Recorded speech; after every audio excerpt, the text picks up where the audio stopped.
This is the One Piece Podcast, episode 484 for the week of Monday, August 28th, 2017. My name is Zach. And my name is Ed. And on today's show, we have very special guest translator for One Piece in Weekly Shonen Jump. We have Stephen Paul with us. How's it going, Stephen? Hey, that's me. I'm doing all right. We also have with us YouTube sensation, Roger Space. How's it going, Roger? Pretty good. Nice. We also have Dennis from the Vintage Anime Club podcast. I got it this time. How's it going? Hello there. It is good to be on the All Sabo, All Aokiji podcast for the podcast of Ice and Fire, right? No. You were on the wrong show, Dennis. We also have with us Twitter sensation, Casey, also known as Minovsky Article. How's it going, Casey?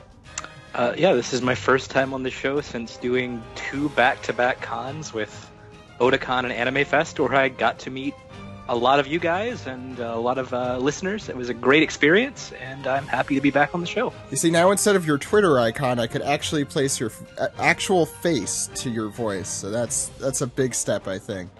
They're not too different. How was Anime Fest? I heard it was kind of crazy. It was kind of crazy. The Yuri on Ice Mania is still very much alive.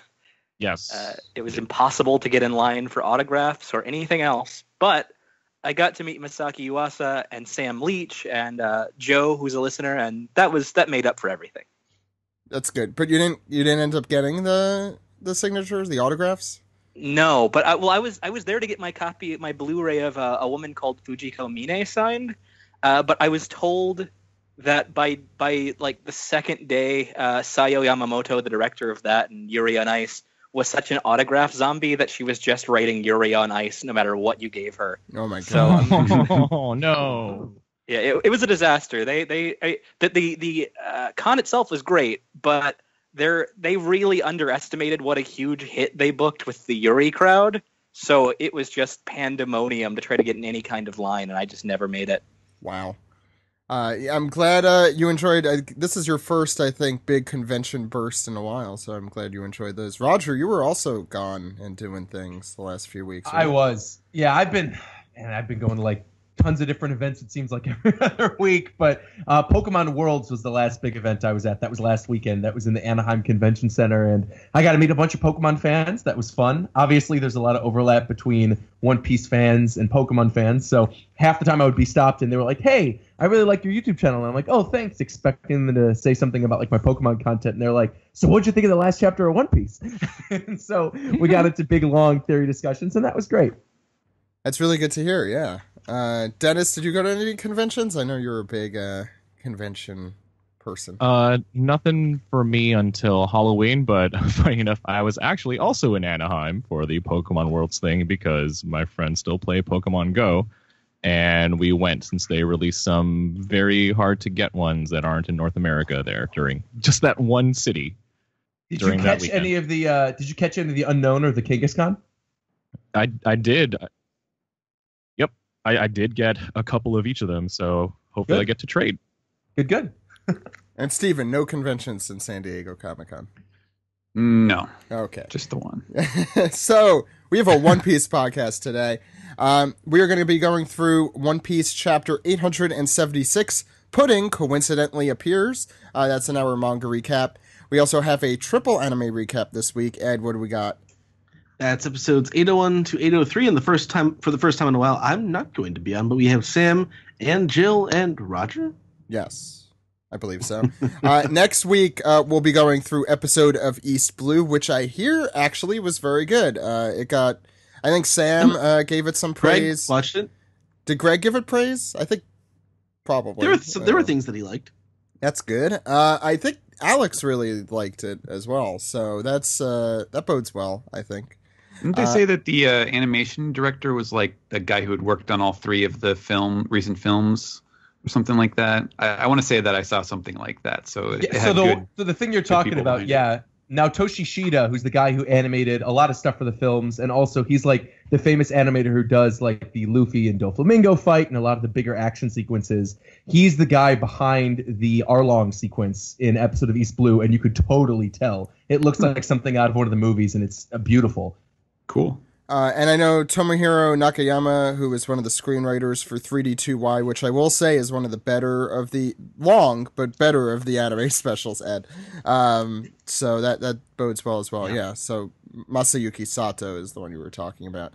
This is to commemorate the 20th anniversary of One Piece. They put out basically a condensed version of the East Blue saga. And it aired, I guess, just a couple yesterday or the day before, because it was August 28th in Japan. So that was, I think it was a later night time slot than normal. Yeah, so that was Sunday, I think, in the United States. And it's available from Funimation as well. I don't know if it's available from Crunchyroll. It is. It is. Okay, great. Yeah. So it's available. It was there. I have not watched it. It was there when I went to watch some of the other episodes earlier today. Yeah, I hope to join you guys in on that discussion as well. I do really want to see this.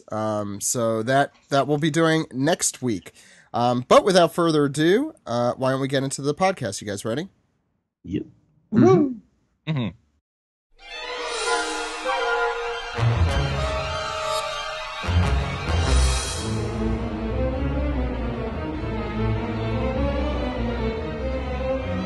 This is the manga recap for chapter 876. Pudding coincidentally appears. Ed, what's going on the front page here? Well, it's the saga of the self-proclaimed Straw Hat Fleet, Volume 11, Sai. Don Sai of the Happo Sui Army returns. And he's got a pretty cool tiger ship. First off, I love the hell out of their ships, especially the Sai ship here. I think we mentioned this when you kind of got a glimpse of them at the very end of Dressrosa. They're based on actual Chinese designed ships, if I recall, right? I thought they were Korean ships, but yeah, they are definitely mainland Asia, a historical type of ship, and so yeah, it's cool. It looks different than the usual fare. They've got those unique sails, like the grid sail. Yeah. Mm-hmm. Mm-hmm. What does it say on their sail anyway? It says 8 treasures, and that's the hoppo in the name. Mm-hmm. And then the one on the top is a flower, and that's for Kano Kingdom. It's the Ka, whereas the Wano Kingdom would be I think it's the Harmony or whatever, the Japan. Yes. Right. I like the little hearts coming off. Yeah, that's from Baby 5, I'm sure. Oh, right. Definitely. Okay. Yeah. You can see them kind of. You can zoom in. Mm-hmm. They're on the thing above the tiger. Well, we know it's not from Brooke because the heart isn't breaking at the end like last week. I mean, this is a beautiful looking page also because it's probably all the background designers here. I mean, there's like no actual character in this. He drew the water. Yes, you could actually tell. Thick. Yeah. Hmm. He draws anything. He said he draws anything that moves. Yeah, so it's probably the water and the clouds and maybe the hearts. Oh wow, I would have had a good week this week. He's like, why don't I do this every week? Just draw ships going by with no particular thing happening. I'm sure there are people who would just read manga about old ships. Count me in. I gotta say though, I'm kind of bummed by the fact that we're moving away from the Bartolomeo story now, because I feel like that was actually interesting. I was ready to move away from Cavendish, but like with Bartolomeo, it was like he's on the territory of Shanks. No. I was hoping that we'd maybe see. That's too interesting for a cover story. No, first off, Sai does have some interesting stuff going on here. If you recall, between I think Zoe and Whole Cake Island, when they were showing the Reverie stuff, there was that mysterious mustachioed figure from Kano who was going to attend the Reverie on Chinzhou, or I guess now Sai's behalf, because they hadn't arrived yet. So I'm curious how the Reverie plays into what's going on here. I think that'll be interesting. I think there's actually some things that can develop from this, is what I'm saying. Oh yeah, I'm not saying the story is going to be bad. I'm interested to see where it's going to be. I'm just like, I wish we spent one more week with Bartolomeo and we saw like, I don't know, Ben Beckman or Lucky Roo or something. Yeah, I was going to say, if we're going to have Bartolomeo geek out over Shanks, that should definitely be somewhere bigger than a cover story. Fair. You think there's going to be four I guess chapters of this again too? Yeah, I think there's going to be four of each. Yeah. Anyway, any more comments on these ships? Big ships. Big ships. I'm looking up the ships now, so we'll see if I have a response to you by the end of this chapter. Ed, why don't you start us off? Well, we start back with the seducing woods smolder. No, they're ablaze. They're all on fire, and even Luffy is shocked. That was really powerful. And now he says the climate baton can't usually make lightning like that. With that much power, could it have wiped them all out? And it's just a big hole in the ground there. So where's Big Mom? Maybe it was a direct hit. She's at the bottom of the enormous hole, and the ripples start to form in the Coke, in the iced tea. Yeah, those are Mama's footsteps, and Jinbei, he saw this coming. He figured it wouldn't be enough, and she starts bellowing out the wedding cake, and that's Big Mom's voice. She's gonna climb out, but the hole is so deep she can't climb out. No, she's still moving. Like a zombie walking through the ground below them. When she's having her hunger pangs, she will never be stopped. Jinbei's just like, crap. Just the look on his face. I mean, Ed, think about this. Luffy should have known how to stop this. You just put her back in the ground if she's a zombie. It's a very simple solution, yeah. She keeps moving, man. She's like the Energizer mama. Yeah, that's kind of horrifying. Like, I just love the image of her just walking directly through the rock and the soil or whatever that is under the ground there in that one panel. Dragging her sword behind her. Yeah. Very single-minded. Next page. All right. Next page, I actually want to point this out because this is related to the last page, is I really appreciate that Steven took out the 420 Blaze It messagery that was in the scanlations because instead of screaming out... Okay, you need to fill me in here. What? I'm going to explain this. All right, so let me explain this. So I saw the scanlations this week, yes. Instead of saying wedding, like where it says WEDDD, like multiple D's, it said like weed, and then the second one was ding, and then it said cake.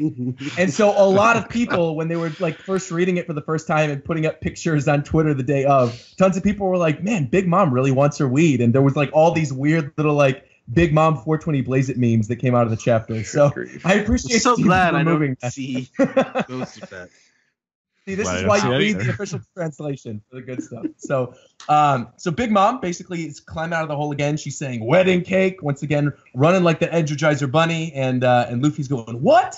And she just keeps screaming, "Bring me!" And before she could say wedding cake, Nami screams out, "No way!" She's splitting the ground, and you see Big Mom erupt from the ground of the seducing woods. And what I think is one of the coolest panels of the week, you can sort of see like all these different layers of cake coming out of the ground and all the rocks flying up in the sky as Big Mom screams, wedding cake! And then you've got Jinbei and Carrot and Nami and Pedro and Luffy and Sanji, the whole gang, they're all there. And Jinbei advises them smartly to just run. It's like Jaws. Yeah. Land shark. It's a land shark. It's like definitely more intimidating than Pound. It's like Jaws meets Speed 2, Cruise Control. A reference I hope no one gets. God, yeah, HBO used to have... Anyway, go ahead. It was on all the time. Yeah, it used to be on a lot. Willem Dafoe's in that. Is he? Willem Dafoe is also in the amazing new live-action adaptation of Death Note. You know, okay, that's a whole other discussion. Dennis. Or Patreon. No, I was kidding. We have Big Mom staring at Luffy going like, I know you have it, Straw Hat. And Luffy is still covering his ears with, Big Mom's, I guess, Conqueror's hockey still very much alive and active. And in the next panel, we see coming out from above, it is Pudding and, oh my God, I almost said Lola. I was like, nope, it's not Lola. It's Chiffon coming down on Rabian, yelling for the Straw Hat crew, and you can see everyone surprised what's going on. Like, why are they here? Luffy's wondering what she's doing there. Like, what do you want? You tricked us. And Pedro's telling everyone, I warned you back then. We should have tied her up. Luffy itching to fight as normal says, no, I don't. Just listen to me. Now we have the love cook Sanji saying, my darling Pudding, you're all right. Thank goodness that your sweet, pretty features weren't hurt. And now we have Pudding sort of foaming at the mouth. All three eyes have hearts in them. I like and that. yeah, it's there's a lot of, I don't know what you want to call it, just vertigo, just looking at that face with the 3 hearts and the foam. It's like, what am I looking at here? Where's the front? Where does it begin and end? Is that her hair? Who knows what's Why is going the on? face upside down? She's sort of like looking up, like almost fainting, foaming with mouth that way. And Chiffon's even like, get a grip, Pudding. And she's like, with Big Mom back on her feet. Pudding turns back and sees, Big Mom still coming through the ground, it looks like. Chiffon goes, we don't have time, Pudding, be direct. Just tell him what you feel through your heart. And we see Pudding go back to, I guess, main Pudding. Look at the miserable state of you. You'll never survive. Don't waste your time trying to escape by ship. Mama will chase you clear across the sea until she sinks you to its depths. So I just see her picking a daisy here saying, evil Pudding? Good Pudding. Evil. Also nice to see Pedro rub it in everyone's faces, because we mentioned a while back that he is the only one who figured this out before everyone He called else. it. He did. And it's now he gets to host an episode of the podcast. Ed, would you like to coordinate that? I know you have his agent's number. Right. Antonio Banderas hosting an episode of the One Piece podcast. Casey. Yeah, so I'm actually reading this for the first time, so we're going to see how this goes. Luffy is screaming, "What'd you just say?" And Chiffon is doubling down, "Wrong, Pudding, what are you talking about?" And Pudding, there's going to be a lot of Pudding switching in this 2 pages. So I think, wrong, Casey, wrong. Gosh, what am I saying? what would help is just 2 completely different voices for each Pudding. Now it's up to you how you want to do that. I'll try my best. If anyone can, it's Casey. I believe in you. And so Chiffon says, "Mama thinks that you stole the cake she's so obsessed with. She'll chase you across the sea to get it." And Luffy, "What? Yes, exactly. So come with me, Sanji. Stand at my side and save the living hell that is watching Mama slaughter your friends." Almost Caesar. I'm so sorry. Well, to be fair, Caesar is pretty evil. Yeah. So Chiffon, "Wrong. What are you saying?" "Oops, wrong. Oh, I wish I could just disappear." "Look, if that's all you came to say, then just get lost." Luffy's kind of chasing them away on the carpet they rode in on. "Hang on, it's not what you think. Blackleg Sanji. Pudding said that you were good at cooking up sweets." "Yeah, in fact, I'm a first-class cook at cooking anything." "Perfect. Then help us bake a cake. Make the one cake that can possibly stop Mama, and then we'll let you go." And Nami just goes, "Chiffon. I owe you one for Lola. If I'm going to pay it back, I'll risk my life to do it." And then Pudding comes back with another monologue. "That might end up being the case, but not for me. I'm not doing this for you. It's just coincidence that the cake I wanted to bake and eat is the same cake Mama wants. And it's a coincidence that I was wandering along and happened to cross you people. So it's definitely not the case that I came to stop Mama, because I really didn't want you to die, Sanji." And then bwam, all the eyes bloodshot open, death glare, even though she's being the most tsundere anime girl she can possibly be. To be fair, those are my favorite Oda eyes. I'm a huge. We don't see them as much anymore, I feel like, but a lot of them from Pudding. Also, Chiffon is the star of this page. She is. I was saying Pudding's actually failing at being a tsundere. She's more of a Pundere. I'll write it down, but I don't like it. You're on thin ice, counselor. We go to next page. As she finishes, Casey, you could read the last word there. "Dear."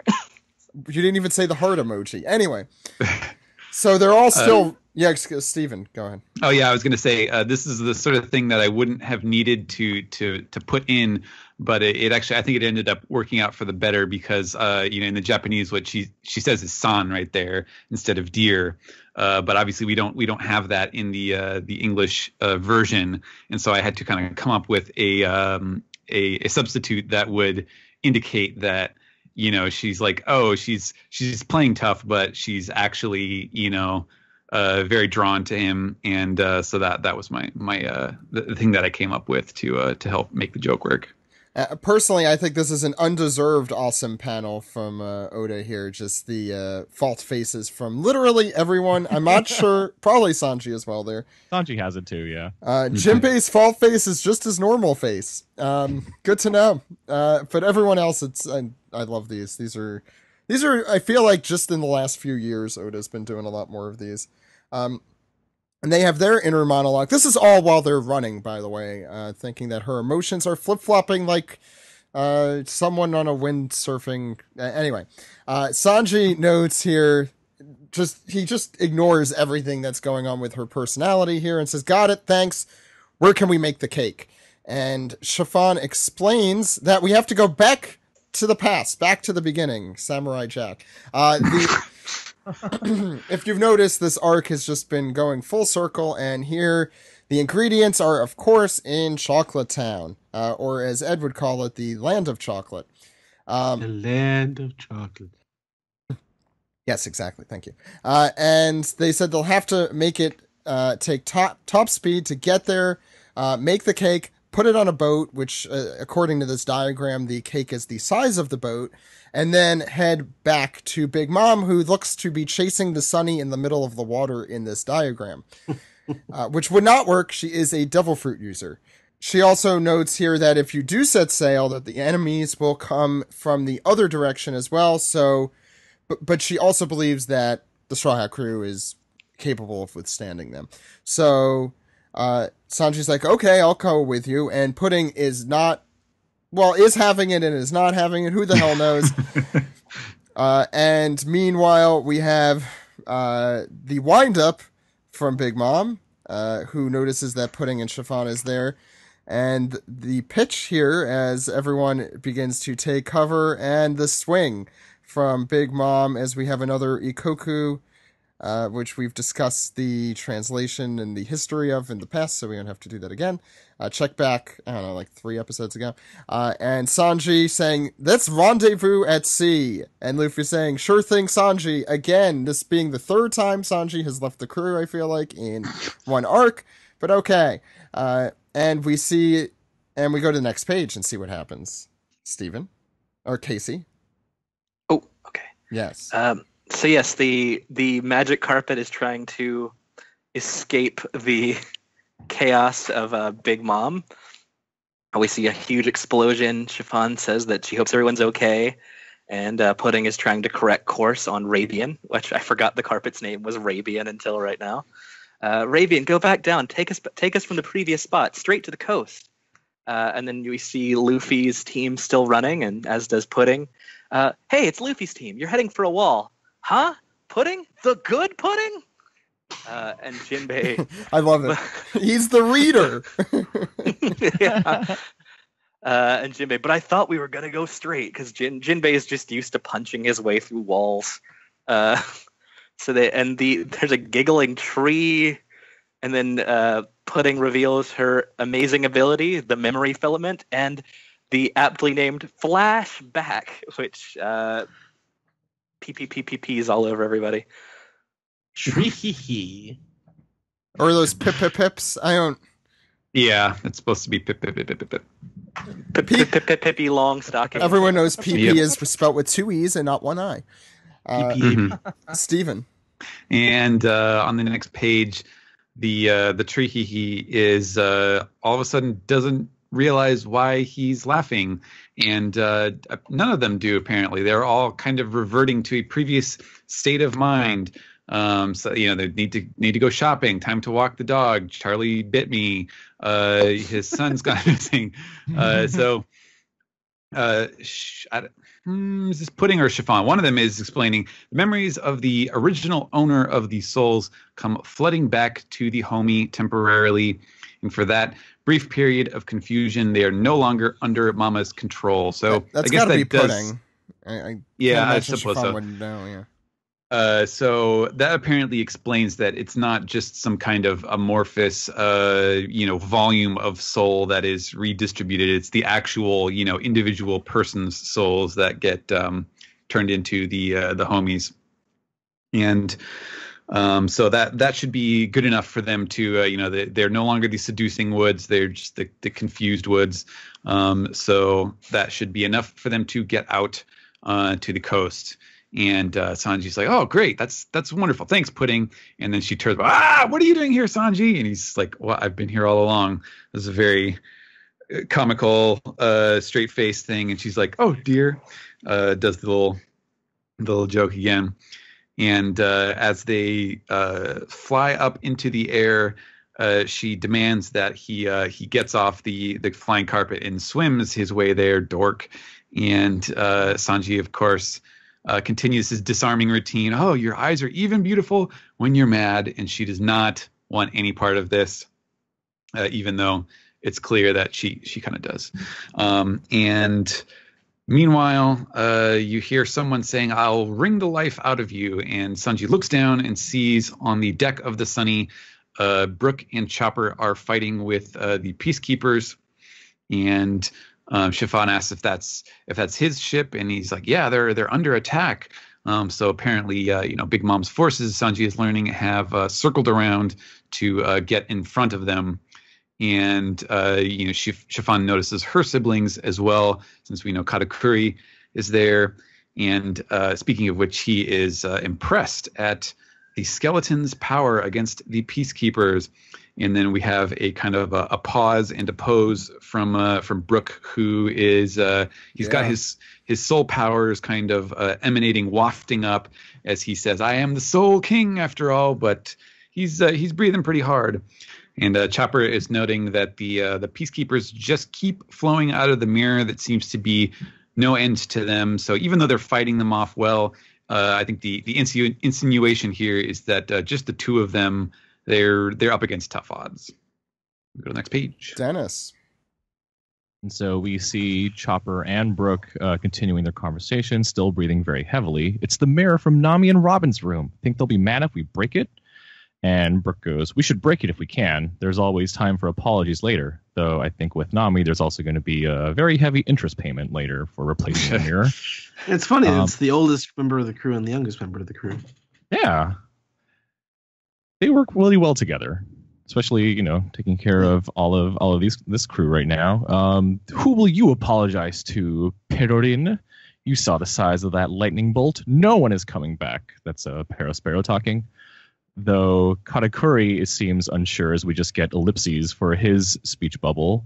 This is a foolish line of questioning, says Brook. I'm tired of answering you. Just get off, please. The Sunny is our ship. And then we go back to the crew on the island part. Luffy goes, hurry, I can see the coast through the forest. And it looks like Pedro saying, we're saved, so is Pudding on our side after all? And Nami goes, I don't know, but we'd better not let down our guard until we're out of the territory. It's so great when they read for the reader. Yeah, right?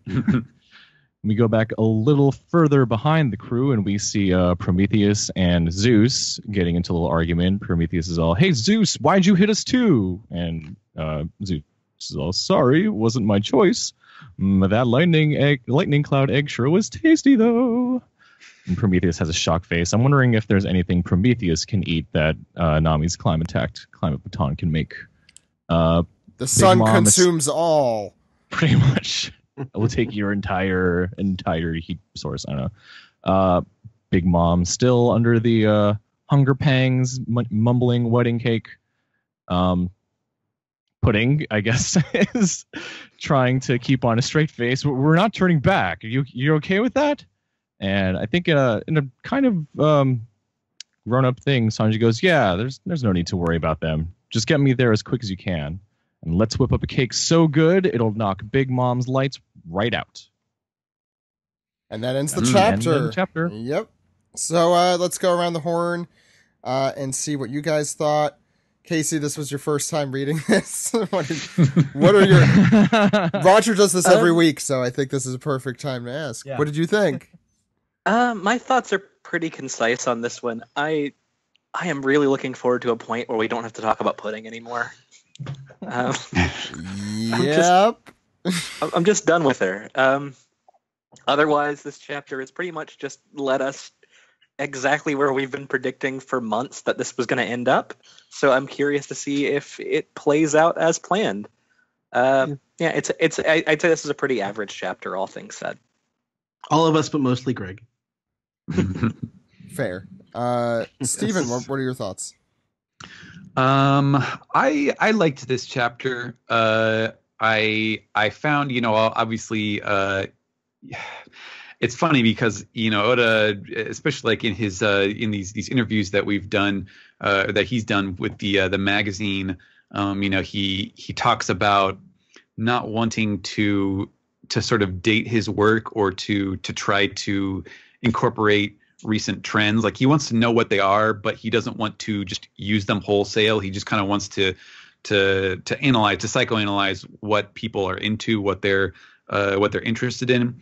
And I feel like, he's playing with fire with the pudding kind of tsundere routine, because I don't think it's something that he typically uses. It's a very otaku type of a very anime sort of thing, and he tends to be a little more kind of classic and old fashioned with his tropes and his jokes and things. And so it's a tricky tightrope that I think he's trying to walk with the character. But I do think that there are some there's just something about the execution that I find to be, he put a very slight twist on it, in the sense that, like, it really doesn't, it feels like she is even less in control of, the switching around between the different personality sides than the character archetype usually has. I'm kind of curious to, when all is said and done, I feel like this is obviously the best picture we've had of her, of her true mentality, since the start of the arc. And I'd be curious to go back and reread, knowing this, about, kind of her personality type, and see how all of her previous appearances fit into it. Aside from that, like, it felt like a good kind of reframing of where we are and what the mission is.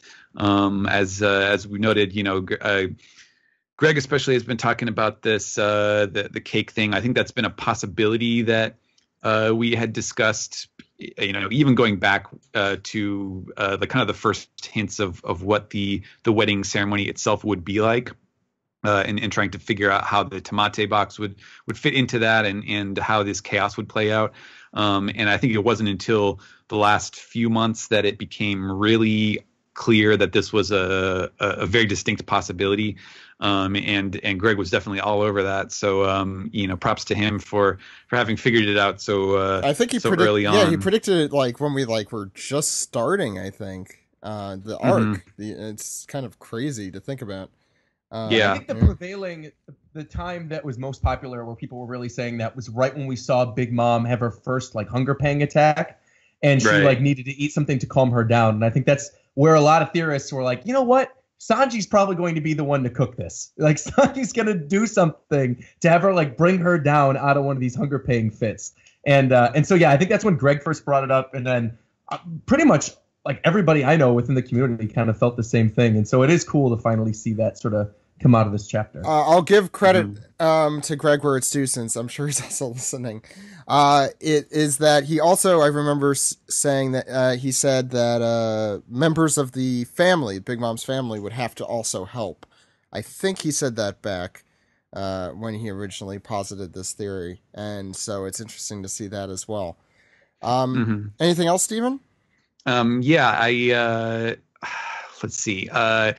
I do, now that we're kind of facing the facts about that, I think it's very interesting. And now I'm curious as to how this climax will play out, and if we indeed have something without a major fight with Big Mom, at least, or as a the cake being the quote unquote knockout mechanism, as we kind of hear in the last panel, as opposed to Luffy punching her out, like in just about any other arc.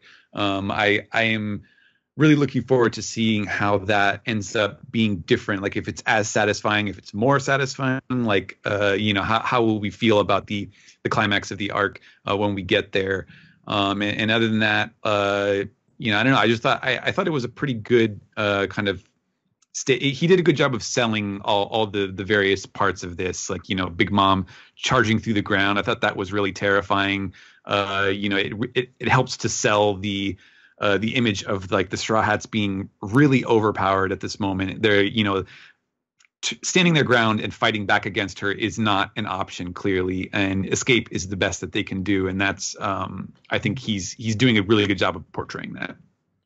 I do want to mention, for people like myself who are not as in tune with the anime culture as they should be, tsundere, as described by Wikipedia, is a Japanese term for a character development process that describes a person who is initially cold and even hostile toward another person before gradually showing a warmer side, the picture of which on Wikipedia looks like an anime-fied version of pudding. So if you've ever seen an anime where a girl says, "It's not like I like you or anything, you idiot," and punches somebody, but they very much love them, that is the character you're thinking. Look, there are some people who listen to this podcast who their only anime experience is One Piece, so I think it's fair to you blessed children of light. Please keep it that way. Dennis. I was actually trying to figure out, like, is it really tsundere or is it more like yandere for her? So I think Steven's on point where it's kind of a mix of it's kind of unique in a way. So maybe Pundere is the real thing for this one. I'm leaning towards more liking. I thought it was also an okay chapter. Big Mom acting like a Terminator at the beginning of the chapter, just burrowing through the ground, not stopping, seemed very, very cool. I remember us talking about will Pudding's memory powers come into play, and I guess there's our answer that it came back here like this. So it's not just some weird one-off thing that she gets to use at just for erasing memories. Putting back memories is also another aspect of it too. I remember reading this during my lunch break. I was like, oh, Greg was right. It's not good pudding. It's not bad pudding. It's option C, which is some weird hybrid of both, I guess. I'm actually, yeah. Go ahead. I love the Chopper Brook holding down the fort, or the ship, so to speak, and can't wait to see what they do against Katakuri and Paraspero still. I'm looking forward to hearing what Roger thinks. Oh boy. Okay. I'll be right back. I'd like to hear from Sideshow Mel. So I personally thought it was fine. I thought it was an average, fine chapter. We're progressing in the story. The Sanji theory came true. Cool. Very happy about that. However, as somebody who is deeply ingrained within the One Piece anime YouTube community, this chapter was extraordinarily controversial amongst pretty much every One Piece YouTuber, to the point where this rarely ever happens. Me, King of Lightning, another One Piece YouTuber, Brago D Ace, another guy, Dustin Reacts, Joy Boy Theories, Zoro Fanboy. I'm naming off like a bunch of these One Piece YouTubers. Pretty much every One Piece YouTuber under the sun came together and we did a live stream discussion about this chapter over the weekend, just talking about some of the things that happened and how we feel about Pudding as a character and where the story is going. And I think the consensus that we all sort of came up with was the fact that the reason a lot of people didn't really like the chapter was a case of like misplaced expectations. I think a lot of people with Pudding have been trying for a very long time to be like, is she good or is she bad? And haven't really, understood that there is sort of like an option C. When in reality, I actually don't think there is an option C. I sort of think like Pudding was always evil. And, there was always that thing that was brought up about what a good actress she was. She was just a great actress. And so I think the first time we see her with the Straw Hats earlier in this arc, I think that was her acting. And I think she was always evil and she knew what she was doing, but she was acting. And then I think the reason she is this way now is probably due to Sanji saying how beautiful her eye was during the wedding, which is now sort of bringing out the good side of her because she doesn't really know how to deal with love or how to deal with kindness. Like we even saw that little mini flashback of her however many chapters ago it was, where you see like her being picked on by her siblings. And even that one moment where Daifuku like slaps her across the face during the wedding, I think was just one of those situations where it was like, okay, clearly Pudding never really had love in her life, and now somebody is showing her affection, and she doesn't really know how to deal with that. She's sort of been bottling up her emotions and trying to act the whole time. So there's that. And then there's also the whole thing that has happened a lot in One Piece, which is that when we get towards the end of an arc, there's a lot of running. And this happened a lot during Punk Hazard, and it's happening a lot now, where we had like the past 3 or 4 chapters have been a lot of the Straw Hats running away from Big Mom doing a big attack, and then the cliffhanger being something with Pudding. Is she good or is she bad? And that's happened a lot now. And I think the reason that a lot of people are upset is due to the fact that Oda isn't usually predictable. Oda usually does something, pretty crazy and pretty out there, and there's like a cool fight that'll be thrown in, but otherwise, like, you don't really know where the story's going. And now it feels like knowing that we're going to get to Wano by the end of the year, and knowing we're going to get to Reverie, and knowing that Sanji's going to bake the cake, a lot of the pieces are in place for a really predictable ending of the arc. And I think people don't like that. And mixed in with during this chapter with Chiffon going through the plan and saying, all right, here's what we're going to do. We're going to loop back to Chocolate Town while you guys hold off the other Big Mom characters. And then we're going to get on a boat and bring you the cake. It's sort of opening up for a lot more of these sort of running away chapters and sort of staving off these massive attacks, which could be cool. If anyone's going to be able to pull off making a cake really hype, or pull off maybe some of the Straw Hat characters holding off Big Mom and making it really exciting, of course it's going to be Oda. In Oda I trust. But again, I think the story, it's running the risk of becoming extraordinarily predictable and at the same time becoming really repetitive as well. And that's an issue we ran into at the end of Dressrosa with the birdcage, happened again at the end of Punk Hazard, running away with the children, and it's happening again here. And it's sort of surprising because Whole Cake has had such a strong middle of its arc, from the Luffy versus Sanji stuff with Cracker and Luffy to the Big Mom flashback to all the stuff that was going on in the wedding.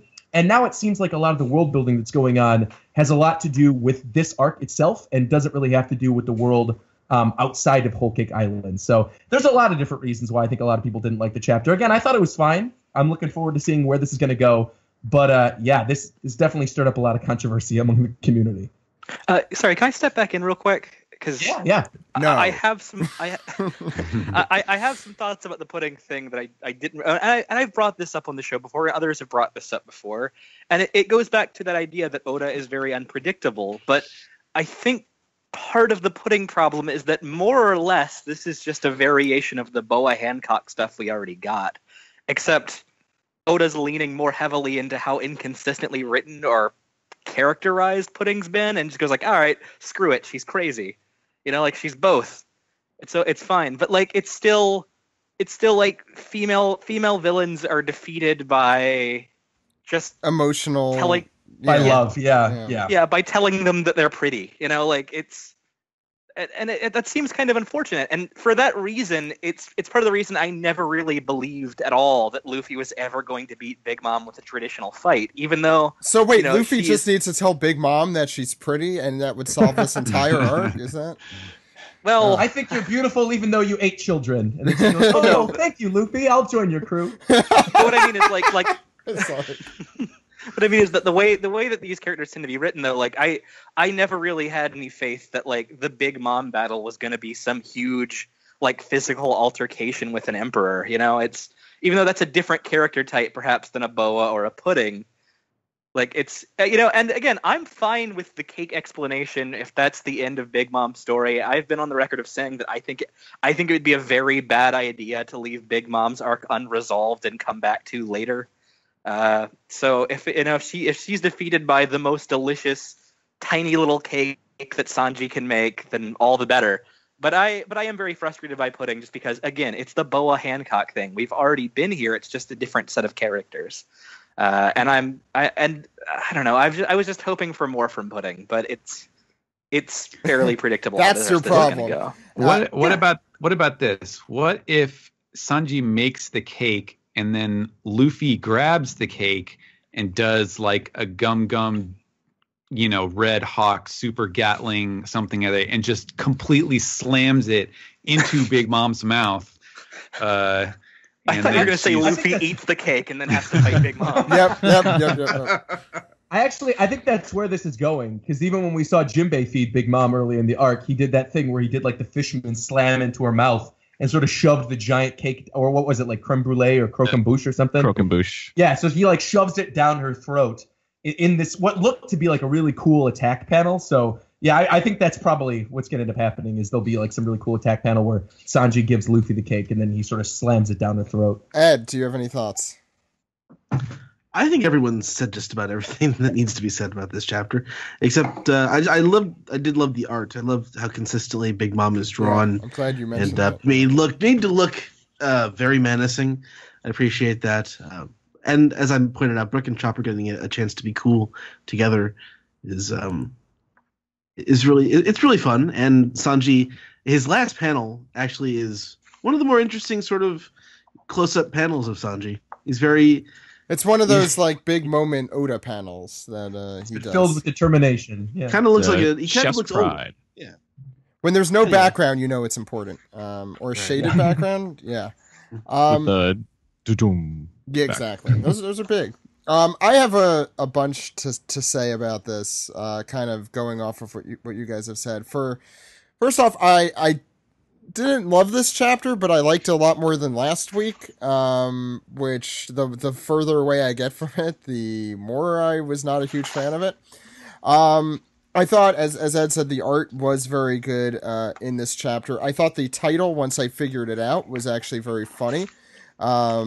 So I'll give that props. By the way, that is I think it's pronounced Junk ship, Junk, Chinese ship. So I did look that up.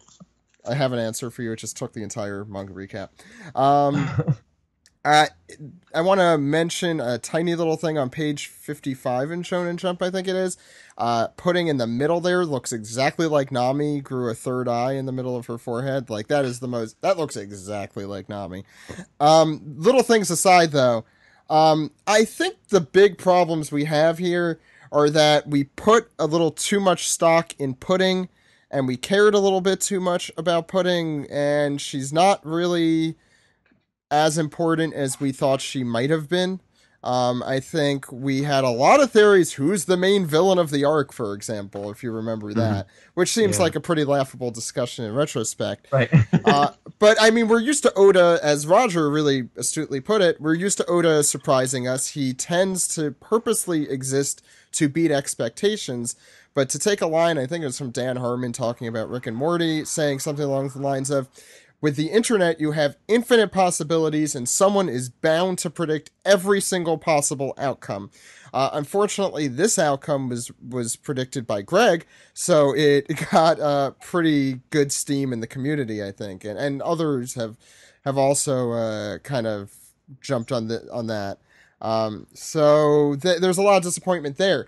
I personally think that the best way to look at Pudding here is that she's using her quote-unquote evilness, or at least this kind of or she became, not good or evil or whatever you want to call it, as a defense mechanism for what had happened in the past with Big Mom, for just, she's going to be hurt, so she might as well shoot people. Okay. But I also completely agree with Casey that it just really kind of ruins the character when she's just so easily swayed by a man's words that her third eye is pretty, and they just kind of ram that back into your throat at the very end there when they're flying off. I don't want to harp on that too much, but I spoke to a number of lapsed female One Piece fans over the con weekends I was just at, and a lot of them said over and over again, when did you lose interest? I lost interest around the time skip when all the body types and all the female characters started being written the same. And I thought you were going to bring up. I thought you were going to bring up this arc, because that's something that I've been dealing with in my comment section. Is a lot of my female viewer base is going away during this arc. Like halfway through, when we were at the wedding and the stuff with Pudding, a lot of people I know dropped it. Like a lot of people who really loved the series otherwise, but just do not like how females were handled during this arc, where it's been hyped up. We have this super powerful female villain, and one of the two main villains is sort of getting taken down by love. It's an unfortunate thing that it was bound to happen, but it's just unfortunate. And it's not just this arc too. When I say that they were disgruntled by the time skip, it's this arc. It's Rebecca and Dressrosa. It's how Noah Hancock was handled. It's a lot of things. And as much as Oda would like to say that One Piece isn't a boys' magazine, it's a proven thing that 50% of Shonen Jump's readership in Japan is female. But he doesn't. It doesn't get through Oda, I think. I know. To be blunt about it. I just think he can do better. I know it's his book. He'll do what he does. If you're into it, that's great. but I would love to see this book be as great for all audiences as it could possibly be. In the words of Sam Leach, at least we have Carrot. To be fair, though, I think Whole Cake Island has treated its female characters significantly better than, I'm gonna say, most arcs in the recent One Piece history since the time skip. I would agree with that. I just find Pudding. I actually think Pudding is probably the lone. Correct me if I'm wrong, but the lone culprit of this issue to me.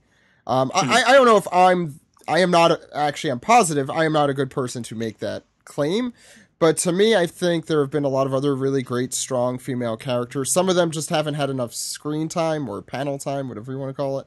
And I don't want anybody to walk away from this podcast thinking that I'm saying that this is bad or that you're bad for liking it. No. I don't think. I mean, I don't know what people out there are thinking at this moment, but as far as I'm concerned, that's not. I know that, and female characterization has been, and we could really go on about this for days, has been one of the major issues in One Piece since just about the beginning, but not the beginning, because I think the Arlong arc, for example, was great female characterization. Yep. Alabasta, or even rereading stuff like with Nami having an actual fight in Alabasta and things like that. There's good stuff there. I'd say Enies Lobby was when he was kind of starting to turn away from that kind of characterization. I think the Arlong arc has some of the best female characterization of any shonen manga I've ever read.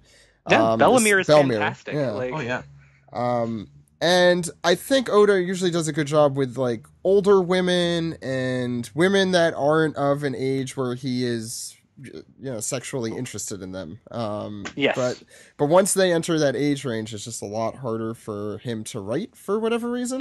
Yeah. Mother Carmel in this section is great. Yeah, and Big Mom is great too. And Big Mom is great. Dodon is great. Good. I think that's kind of the issue. It's a certain I just hate to see this particular issue drive a good portion of the fan base away, and I'm hoping that there is something in the future that I can point to and say, see, it's what you want again, It's this thing. Yeah, and as I said, this is one day we'll have a much longer discussion on this as well. Just let Tashigi do something good in Wano. I'm begging you. Yeah, I'm begging you. Or let her be there to do something. Who knows at this point. I do want to say it is great to see Brook and Chopper do a little work here. They've been Chopper has not been doing a lot this arc, so it's good to see that. In particular, I just want to end with one little. Wait, what Chopper not doing a lot this that arc? that whole mirror trip that they did? Yeah, but I feel like he hasn't been very prominently featured. I don't know. That whole mirror thing, it just gives me a headache a little bit. I don't know. I do want to end with one thing, and I think Roger had mentioned this. Just, I think we are actually heading toward a Katakuri Luffy confrontation here. Oh, yeah, for sure. I wasn't as on board with that until this week, but it definitely looks like that's pretty imminent. I think that's all I have, unless, do you guys have anything else you'd like to add? Sounds like a no, so why don't we go into the next segment here? You guys ready? Sure. Yeah.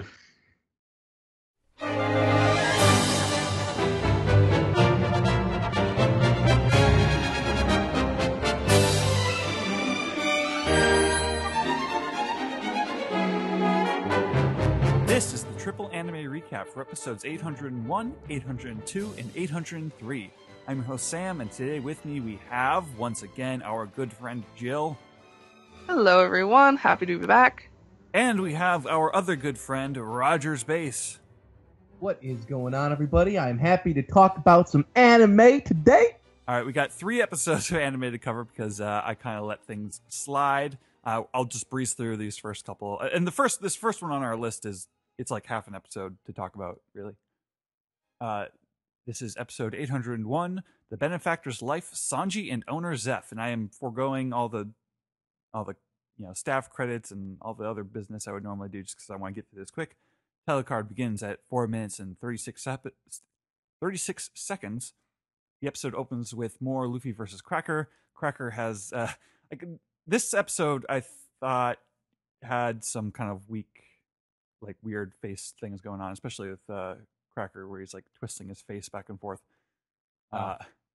They're kind of starting this little word feud with each other where they're talking about like, oh, I'm gonna break your soldiers faster than you can make them, and Cracker's like, oh, let's see who's the faster of the two of us. And eventually the fight goes on some more, and it eventually leads up to Luffy doing the King Kong gun, the big finishing attack they did against Doflamingo back in Dressrosa.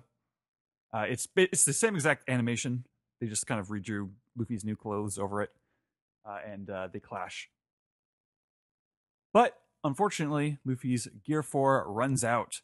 Cracker is surprised. He's got like this dumbfounded look on his face, like, oh, is he deflating? That's a weird thing to do. And Luffy kind of ends up in the woods and he's exhausted. He's like trying to keep himself up.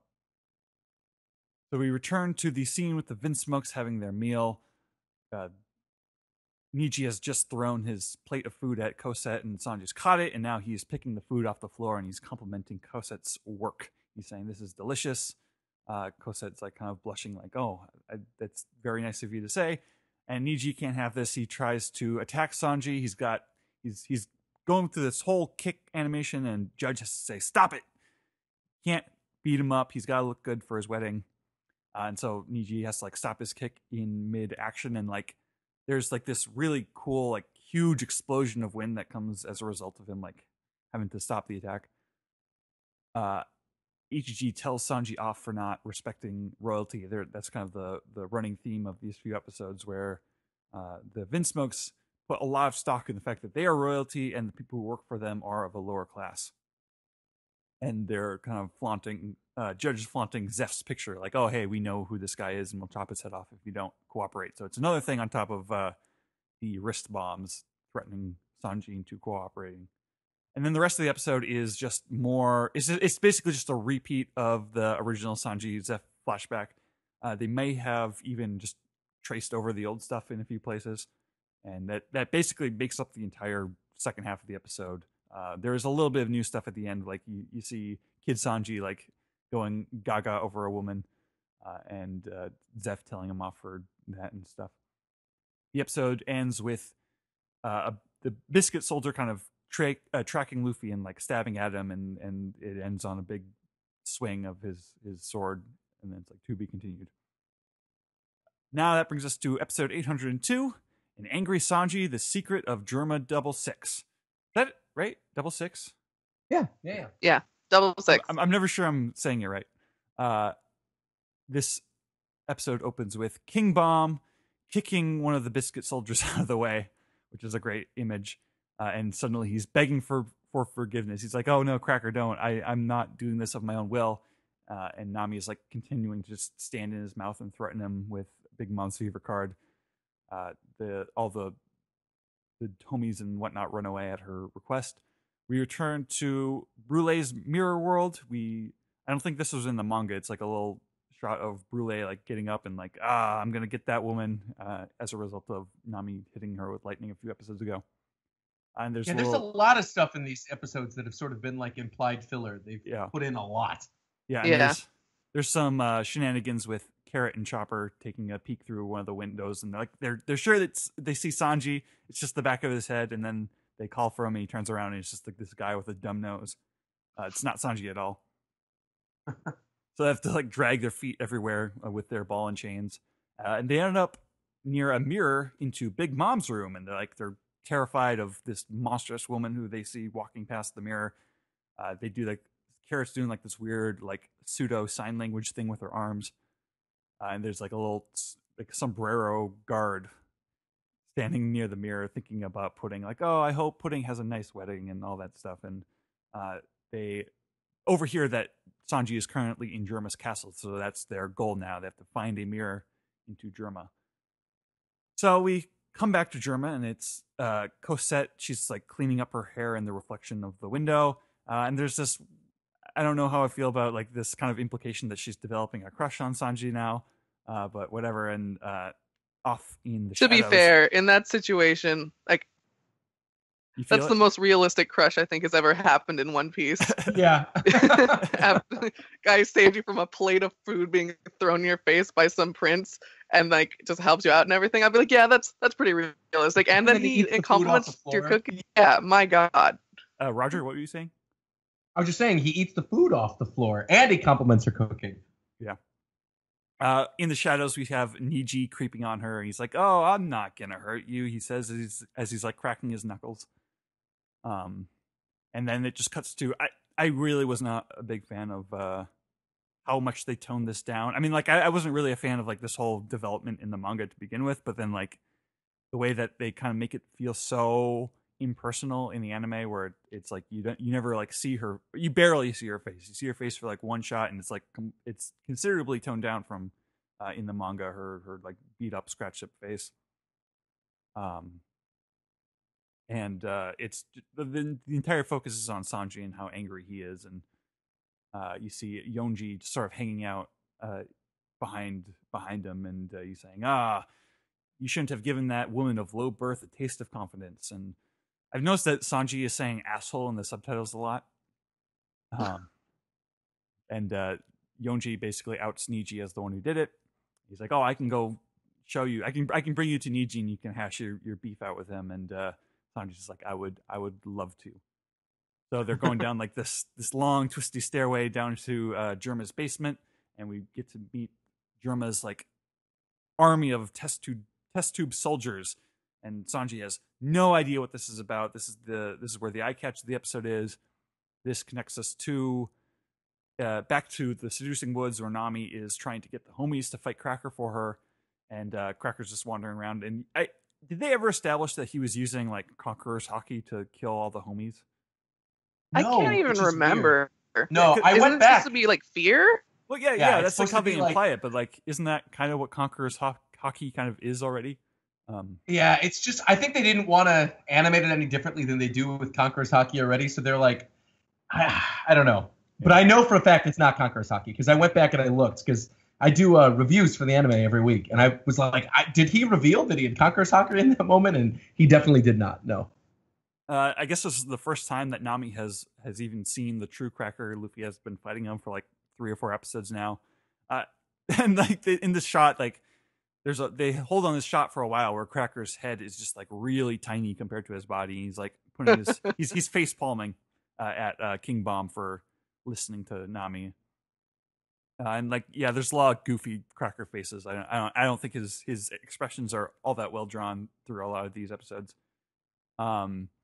We come back to Germa, and Yonji is explaining that Judge was once a renowned scientist who worked with Vegapunk, and they had discovered something called bloodline elements, which is basically the One Piece world version of DNA. And he goes on to explain how the government eventually arrested Vegapunk and like absorbed they basically bought out his research team. But Judge got away, and he returned to Germany or created Germa, or whatever his relationship with Germa is. He came to Germa and continued his research.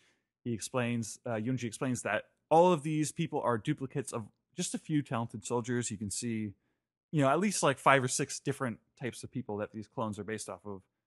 They've got themselves a little Jurassic Park clone army thing going on here.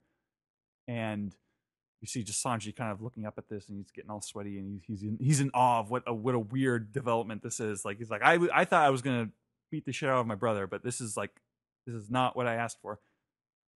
It's a bit of a shock. Yeah, it's just like, okay, the people who were cloning, they have no idea. The people who live as clones, they have no idea. It takes 5 years to make a quote unquote 20-year-old soldier, which I'm pretty sure is ripped exactly out of Attack of the Clones. Is that the exact? I think that's the exact age. Yeah. Isn't Oda like a big fan of Star Wars? Yeah, he is. So I remember hearing that. I find it hilarious that they say the clones have no idea that they're clones when they're just around people that look exactly like Right? them. Like, how do they hand wave that? They're like, oh, you're all, you see the princes. You're all kind of just related. They're all brothers. Everyone just run. Yeah, it just happens. So Sanji has to take a seat, and he's like trying to light his cigarette. He's still got that like expensive gold lighter from Filmsy. And Ichiji and Niji arrive, and Niji is kind of talking shit. He's like, "Oh, you haven't changed a bit, Sanji." And Sanji charges at him. He's all mad about Cosette. He swings a kick, and that's the end of the episode. Now it's time for episode 803, which is by far my favorite of these 3 episodes. Episode 803, The Past He Let Go of, Vinsmoke Sanji. Title card begins at 5 minutes and 32 seconds. We're back at the Cracker fight. Cracker is like sitting down on one of the dead trees, and Nami's charging at him with her climb attack, telling the homies to protect Luffy while she's at it. She's a few attacks. We see like Thunderbreed tempo is she's lightning shocking all the biscuit soldiers, and Cracker has to ask her, "Is the son of Germa that important to you?" And Nami kind of goes into this contemplative moment where she's like, Sanji is, and as she's trying to think about what Sanji is, her first thought is of her own boobs, which I thought was weird.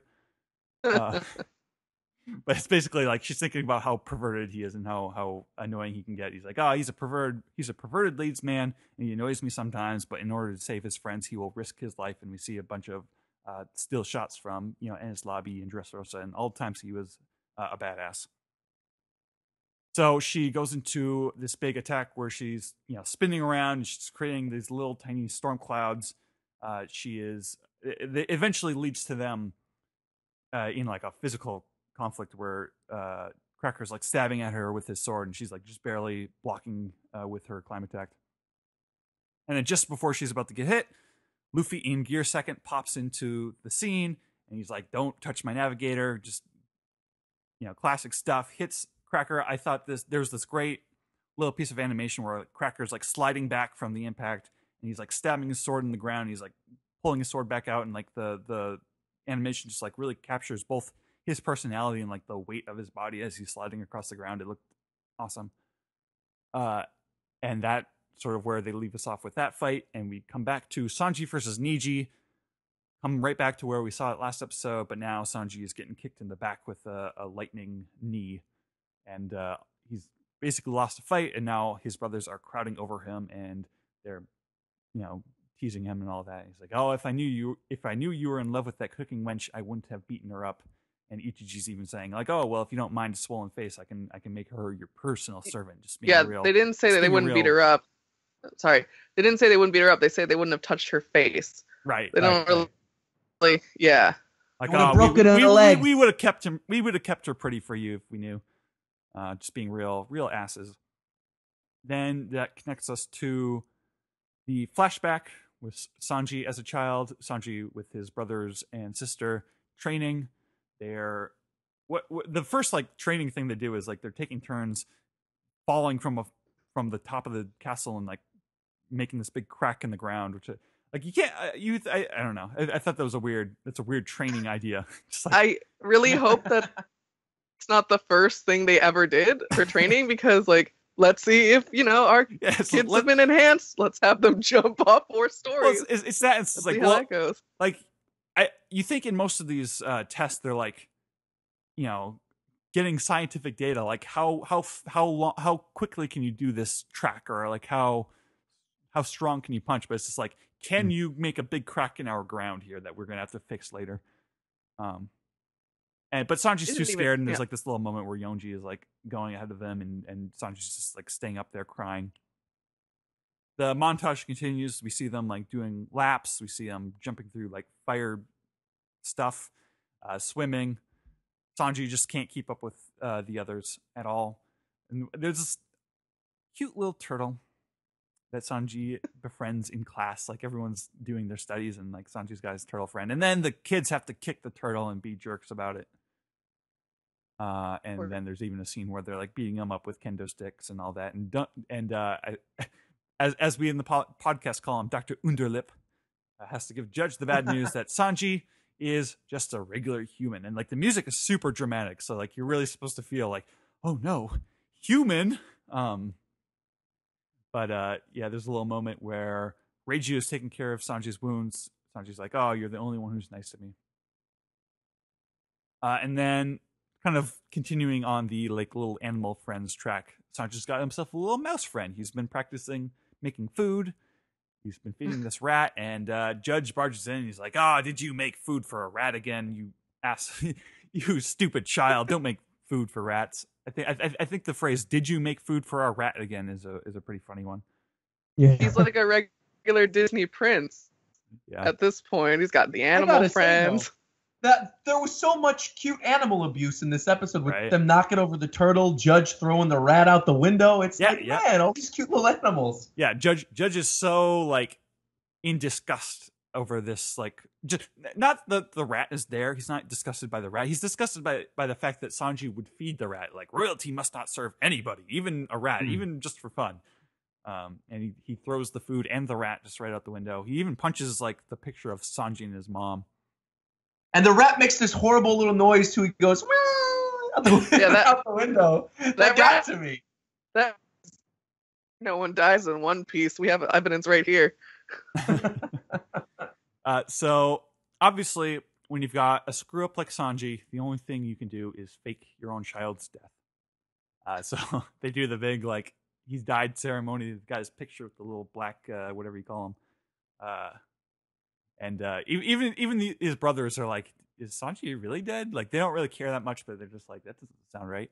But yeah, now Sanji is in prison in the basement. He's got he's the man in the iron mask, but he's a little child, and he's forced to spend his nights crying, Dad, help me. Dad, I'm sorry, I was born weak. And then that wraps us up the episode. That last bit of music, has that been used before? Or at least not often, because I don't remember it. Sounds a little bit familiar, but I'm not 100% sure. Yeah, that was some of the best parts of the episode, was the music tracks they were using in that flashback. They were all really cool. Definitely. Yeah, I was. I think good like sad music in One Piece is underrated. It's it's a special thing. After watching like episode of East Blue, I'm just like, man, they haven't used like Mother Sea in so long. But well, what you gonna do? Any general thoughts on either the newest episode or the other episodes, if you still remember them? I don't know when the last time you watched them was. I don't mind that we had a whole episode basically of the East Blue Zeph flashback, because it's been a long while, I think, since most watchers have seen that. And I actually watched it with my brothers, and they had never seen it. Oh. So they were actually like, oh my God, what happened to that guy's leg? How did he survive on that island? Like they were genuinely, cool. It was great. It was like a reaction from East Blue I had here. And they thought Cracker was the funniest thing they've ever seen. They just couldn't believe that he was this biscuit dude. Like my brother almost, like he left the room when it was revealed his power. So I know those were more last weeks, but those were pretty fun. Yeah, like you said, the newest episode that came out was pretty fantastic, especially compared to the other ones. Music was done really well. The animation was good. And God, those damn kids. I watch Game of Thrones. I know a lot about hating children, especially Joffrey, but I hate these little kids so much. Like, I feel bad for Germa having to put up with these children. Yeah. Roger? Yeah, I kind of agree with what Joe was saying. Ichiji and Niji are just these little brats. You hate them. And when they grow up, they're not much better. It's like they're just horrible little characters. Not at all better. I do not like. No, they're worse. Yeah, they're worse. They're adults now. Exactly. They're responsible for their decisions. But I actually agree also with what Jill was saying. I thought the Zeph flashback episode was actually pretty good. I forgot that the anime changed how Zeph lost his leg. Because in the manga, right, he doesn't like lose it by saving Sanji. He loses it by cutting it off and eating it, right? Yeah. So like I forgot that they had changed that. It's kind of, but I was totally fine with it. Episode of East Blue. Well, I'm gonna watch that literally as soon as we're done tonight. So I'm gonna go watch episode of East Blue. Yeah, I think in the anime, it's assumed like it got hurt enough that he had it, because he still had to eat it, because that's the only way he survived. Yeah, so I assume it got hurt enough that it came off, or he just grabbed it as he was swimming up. He had his leg in his hand. When he was swimming for Sanji. Yeah, but he still had to eat it. No, I think he lost it because he had to, because he couldn't reach Sanji in the water without getting rid of his leg, so his leg is just kind of way behind him by that point. But then how did he survive? survive? Has amazing fast. I don't know. Yeah, I think in the anime it's implied he just toughed it out. Yeah. Wow. Okay. But yeah, and then the middle episode was not great. One thing that I noticed in the most recent episode that I wasn't a huge fan of, and I talked about this on Twitter, was the implied filler with the Nami, Cracker, and Luffy stuff. That was the part I loved. Yeah, so I thought the animation for that was really good. I totally picked up on what you were talking about, like with him sliding on the ground. I thought all that was really good, but I was just bothered by the fact that Luffy punches the real body of Cracker, which is a huge moment in the manga. And the first time that it happens in the anime, I expected more of a reaction from Cracker because of how he's been built up as this character who can't take pain. But beyond that, I thought the last episode, the most recent one with the Vinsmoke flashback, was fantastic. I really liked what they did with the Vinsmoke stuff. The only thing recently that I didn't really like was beyond the implied filler stuff. I didn't really like the Cosette sequence for the same reasons you already brought up. They kind of toned it down a little too much, I feel. Mm-hmm. But otherwise, yeah, pretty solid episodes overall. Yeah, I mostly agree with you guys. Like the recent where they reanimated some of the old flashbacks, which they did like right before Whole Cake Island. Like the one that really worked for me the most was the Hero Look one. Like that one, that one felt the closest to what watching the original version felt like. So I didn't quite get that out of the Zeph part, but otherwise I don't mind them doing that. Like it's better than them just dragging that same amount of story out over 20 episodes. Just like, you know, give us just okay. It's okay for them to occasionally give us a flashback that we can either choose to revisit or just like skip over in a marathon or something. Thought the middle episode was really weak, and I thought the third episode, 803, was very, very strong. Yeah. All right. Yeah. Thank you guys for coming. I think we are ready to move on to the next segment. What do you think? Yes, we are. Let's do it. Woo!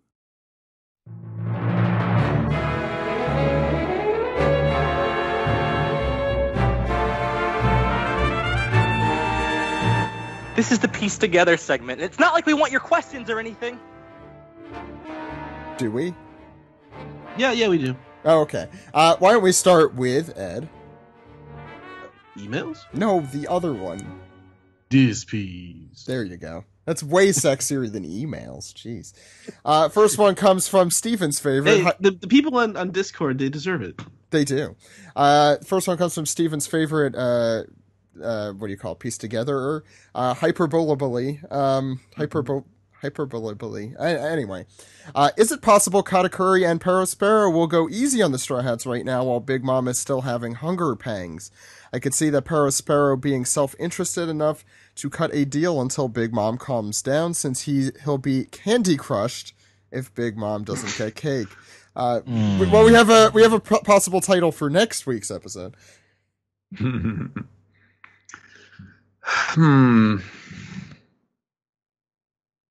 Yeah, it's tricky. I feel like that's kind of the question area now, is like you have, you know, Big Mom's elder children who are essentially calling the shots in the situation right now.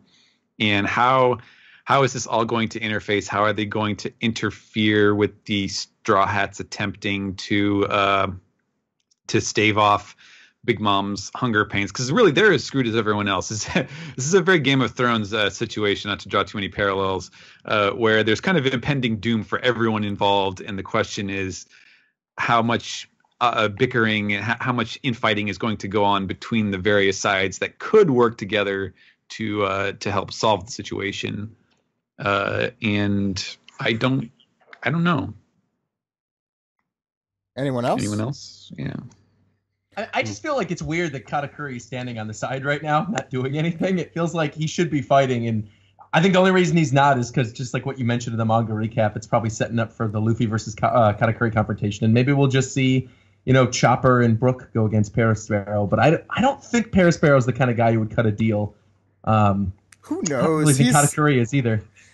I think Katakuri seems a little wise about like what's happening, and also because he sees the future.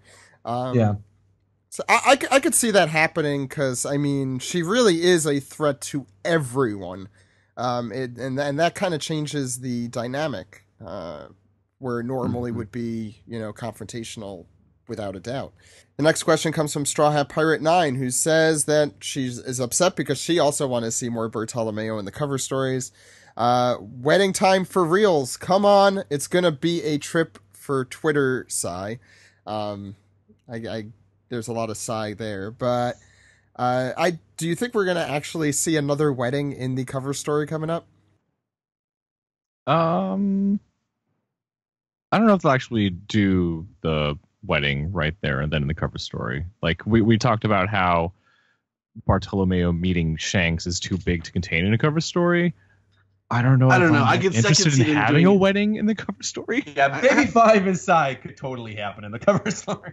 one panel wedding. Yeah, it could have happened already on the ship, is what I mean. Like, I don't know if I want to devote that to a cover story. I am still I'm still super disappointed at like Baby 5 just not. Anyway, because she's such a cool character with cool powers, and she just kind of, it's the same stuff that we were talking about in the manga recap. Yep. Yeah.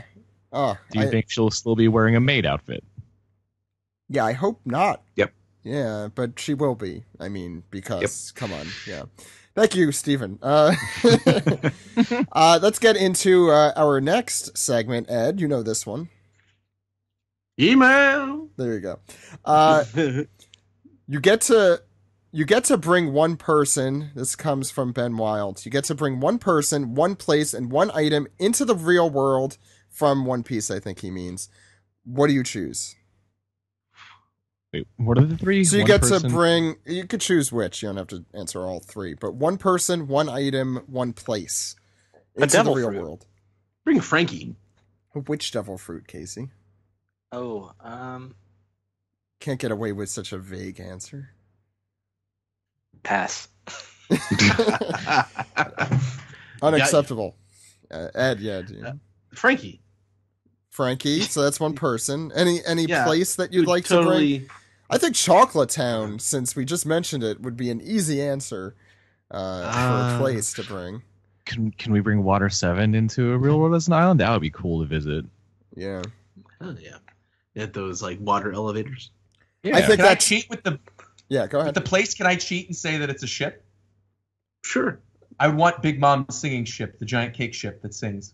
That's a thing. So I want that. Yeah, and then kind of a place too. See, but I want it to be a place, right? Because for the thing, I would want a devil fruit. I would want like Law's devil fruit, and then for the person, I would bring Chopper.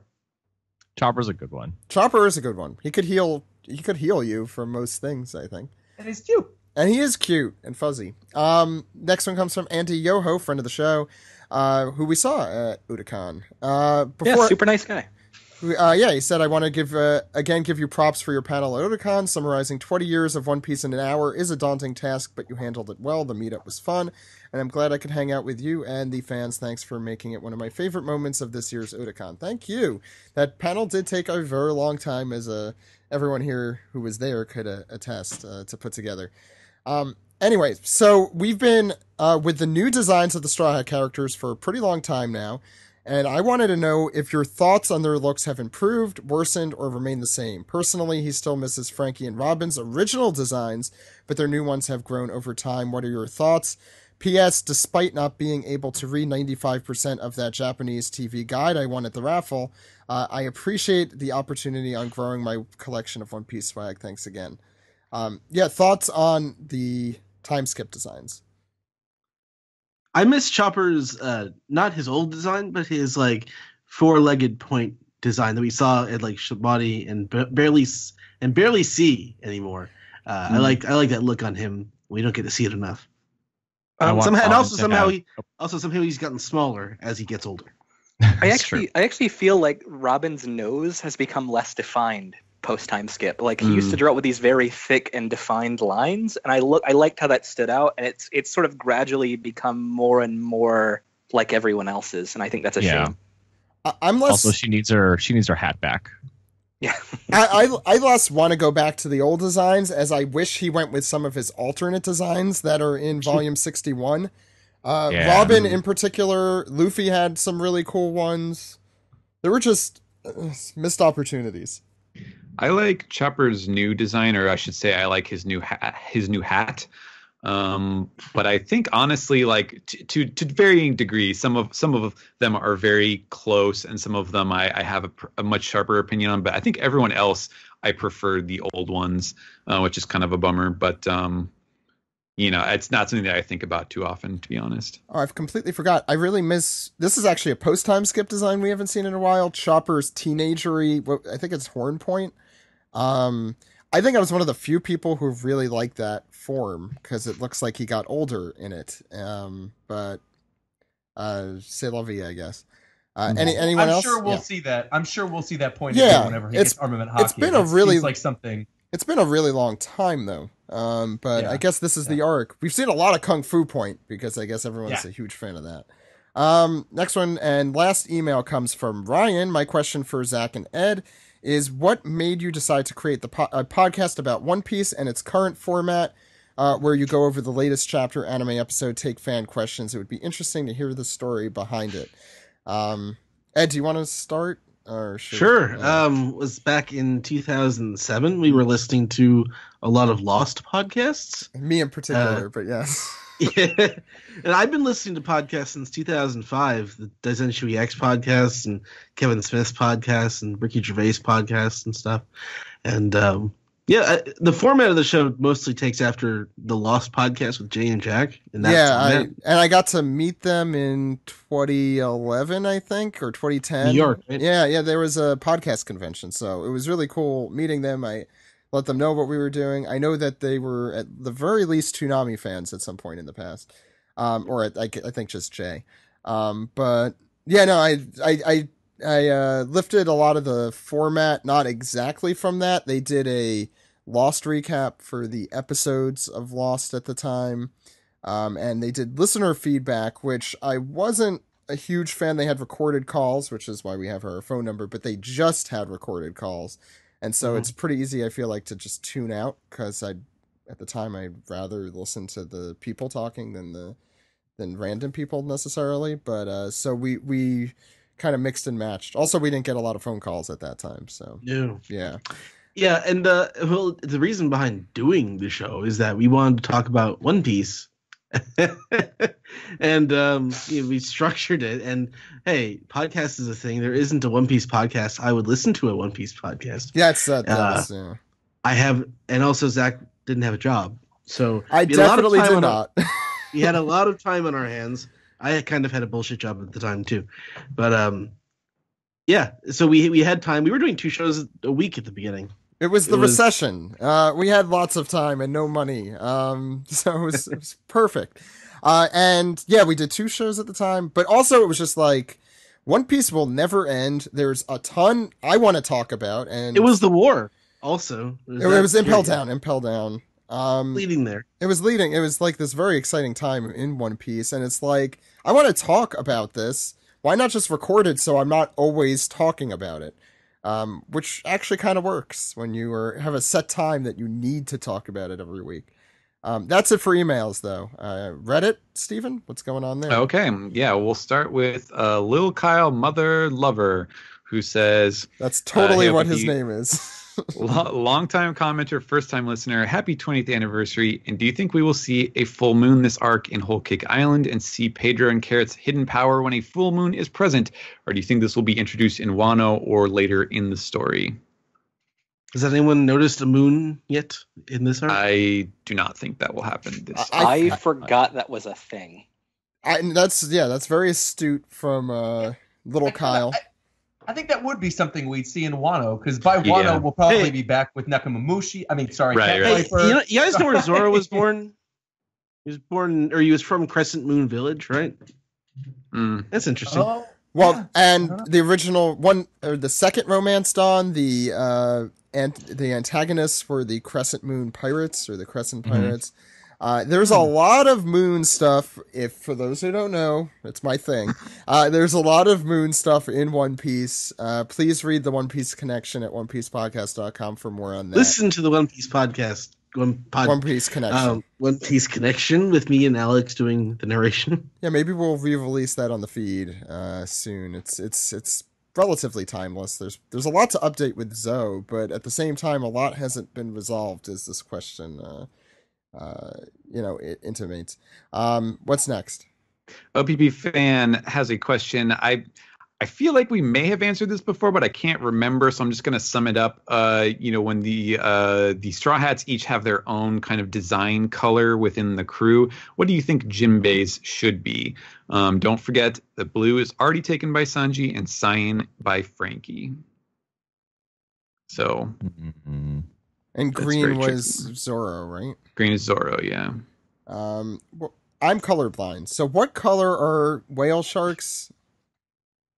They're sort of midnight blue with like light dots on them. Yeah. And maybe he'll be navy blue. That didn't really help me. No. Chartreuse, color I just learned existed. Wedding stuff, of course. Plaid. I like it. Go plaid. Polka dots. You see, plaid. we always see. Thank you, Ed. We always see Jinbei in traditional Japanese outfits, but why not see him in traditional Canadian outfits? Denim. I want to see Jinbei in some flannels. Canadian real bad. tuxedo. Please, I hope to see. I hope a fan out there Canadianizes Jinbei a little bit. There are those flannel jeans, Jinbei. Flannel. there are those Jinbei. Jeans Freaks figures. What if they had a Jinbei Jeans Freaks figure? Oh my god, I'd buy the hell out of that. I don't know why, but I would. Denim kimono. There you go.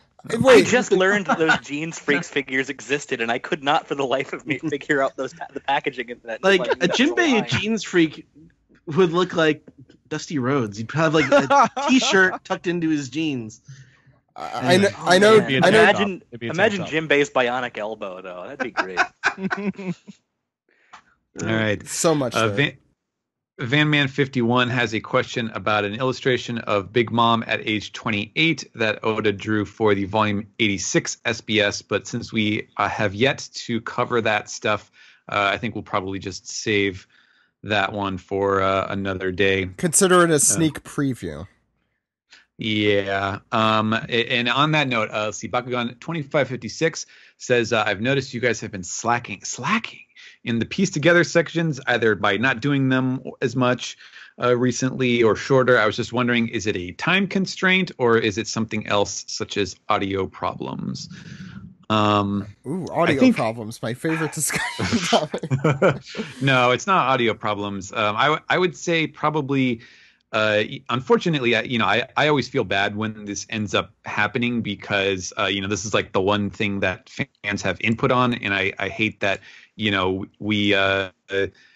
it's kind of the last thing that ends up getting recorded for the most part. And so it ends up being the most, subject to fluctuation where it's like, okay, if we don't have much time, we just kind of have to cut it. And we don't really know that until we've recorded everything else.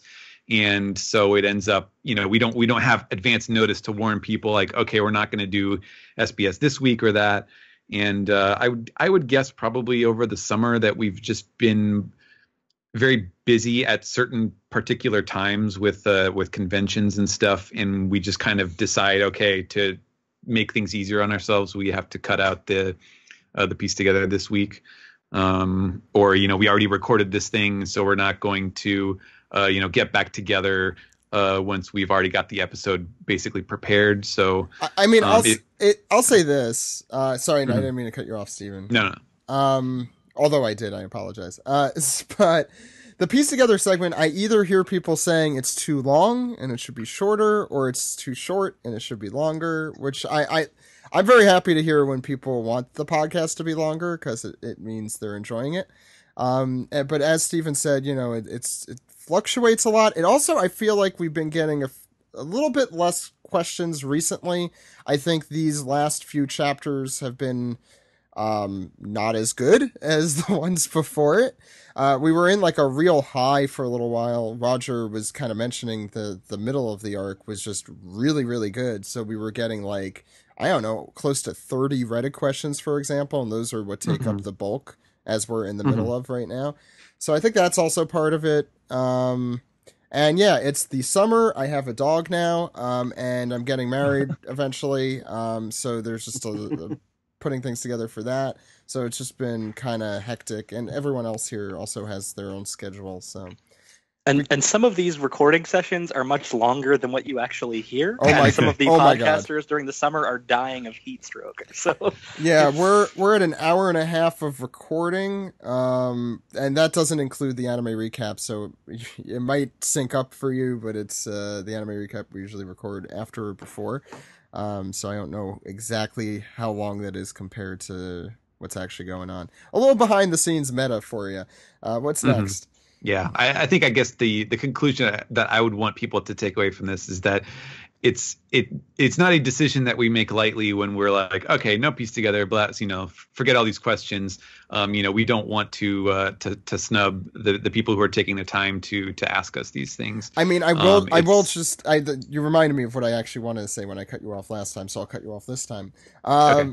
So it's just that when we do volume recaps and magazine recaps and those kind of things, those are timely in preparing and editing. So we're usually less likely to do a piece together when we do those episodes, or a shorter version of them, just because they're so time consuming to put together. Mm-hmm. Yeah, that's fair. All right. With that said, we'll move on to the Frith, who wants to know, what do each of you find to be the creepiest or most unsettling things in the series? I'd have to say Big Mom's cannibalistic tendencies are up there for me. Thanks. Slavery? I mean, it seems kind of trite to say, but the celestial dragons, I think, are legitimate. The celestial dragons, the ugliest thing in One Piece. I was thinking of things completely not for political reasons to post, and I was trying to think of the ugliest moments in One Piece, and I'm like, is there any like outright abject racism in the series? I can't think of any. That stuff is just like, Oda is hitting you over the head with his messages there. And that's kind of what makes it so creepy and unsettling. And again, if we read Fishman Island today, or even Shabody today, I feel like we'd have very different takes on it. I will definitely say, as somebody who just reread Fishman Island a couple days ago, the flashback has always been the best part of that arc. And the flashback is actually the thing that's most relatable to sort of the current climate of the world. But I stand by the rest of that arc being utter horse shit. Like, I really did not like the rest of that arc. All the race relations stuff is awesome. And all the stuff surrounding that, the villains and the weird, like, oh, we're going to show off this power of this character and have this fight that really doesn't need to be here. And the air take cannon. up all this extra time. Yeah, exactly. So I'm like, I still think that arc is pretty bad. So I don't want you to just like say, oh, it's a great arc because of this, because of the climate. It's like, no, the flashback is definitely great. Yeah, I haven't reread the arc, but I've reread that flashback at least 5 times. Oh, flashback's amazing. Yeah. I think Oda, when he really tries to flex his like horror art muscles, he's very successful. Like I think back to the Big Mom reveal panel where she's just sort of lumbering in shadows, and that's a great horror panel. What I would say, this is a bit of a tangent on the question, but it reminded me of an experience that I found very vivid at the time. Was that way back in the drum arc, when I was reading this for the first time, I think I was listening to the Evangelion soundtrack, and if you haven't actually listened to the soundtrack itself, I honestly don't remember where these type of tracks pop up in the series itself, but there's a grouping of like very kind of ethereal soundtrack background tracks that they use at certain points where it's like a woman, like choral member who's kind of doing this like ooh. Like kind of, it almost sounds like a ghostly thing, and it's a really creepy.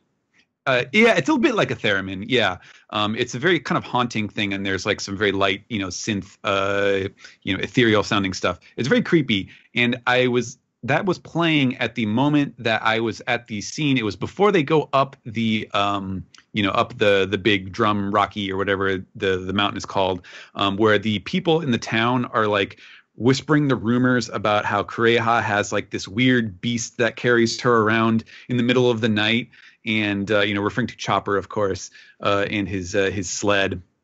And it was a very weird, like, ghost story type of ambiance that I had for that particular moment, and that always kind of stuck with me. Even though obviously it ends up being a much more heartwarming, truth behind it.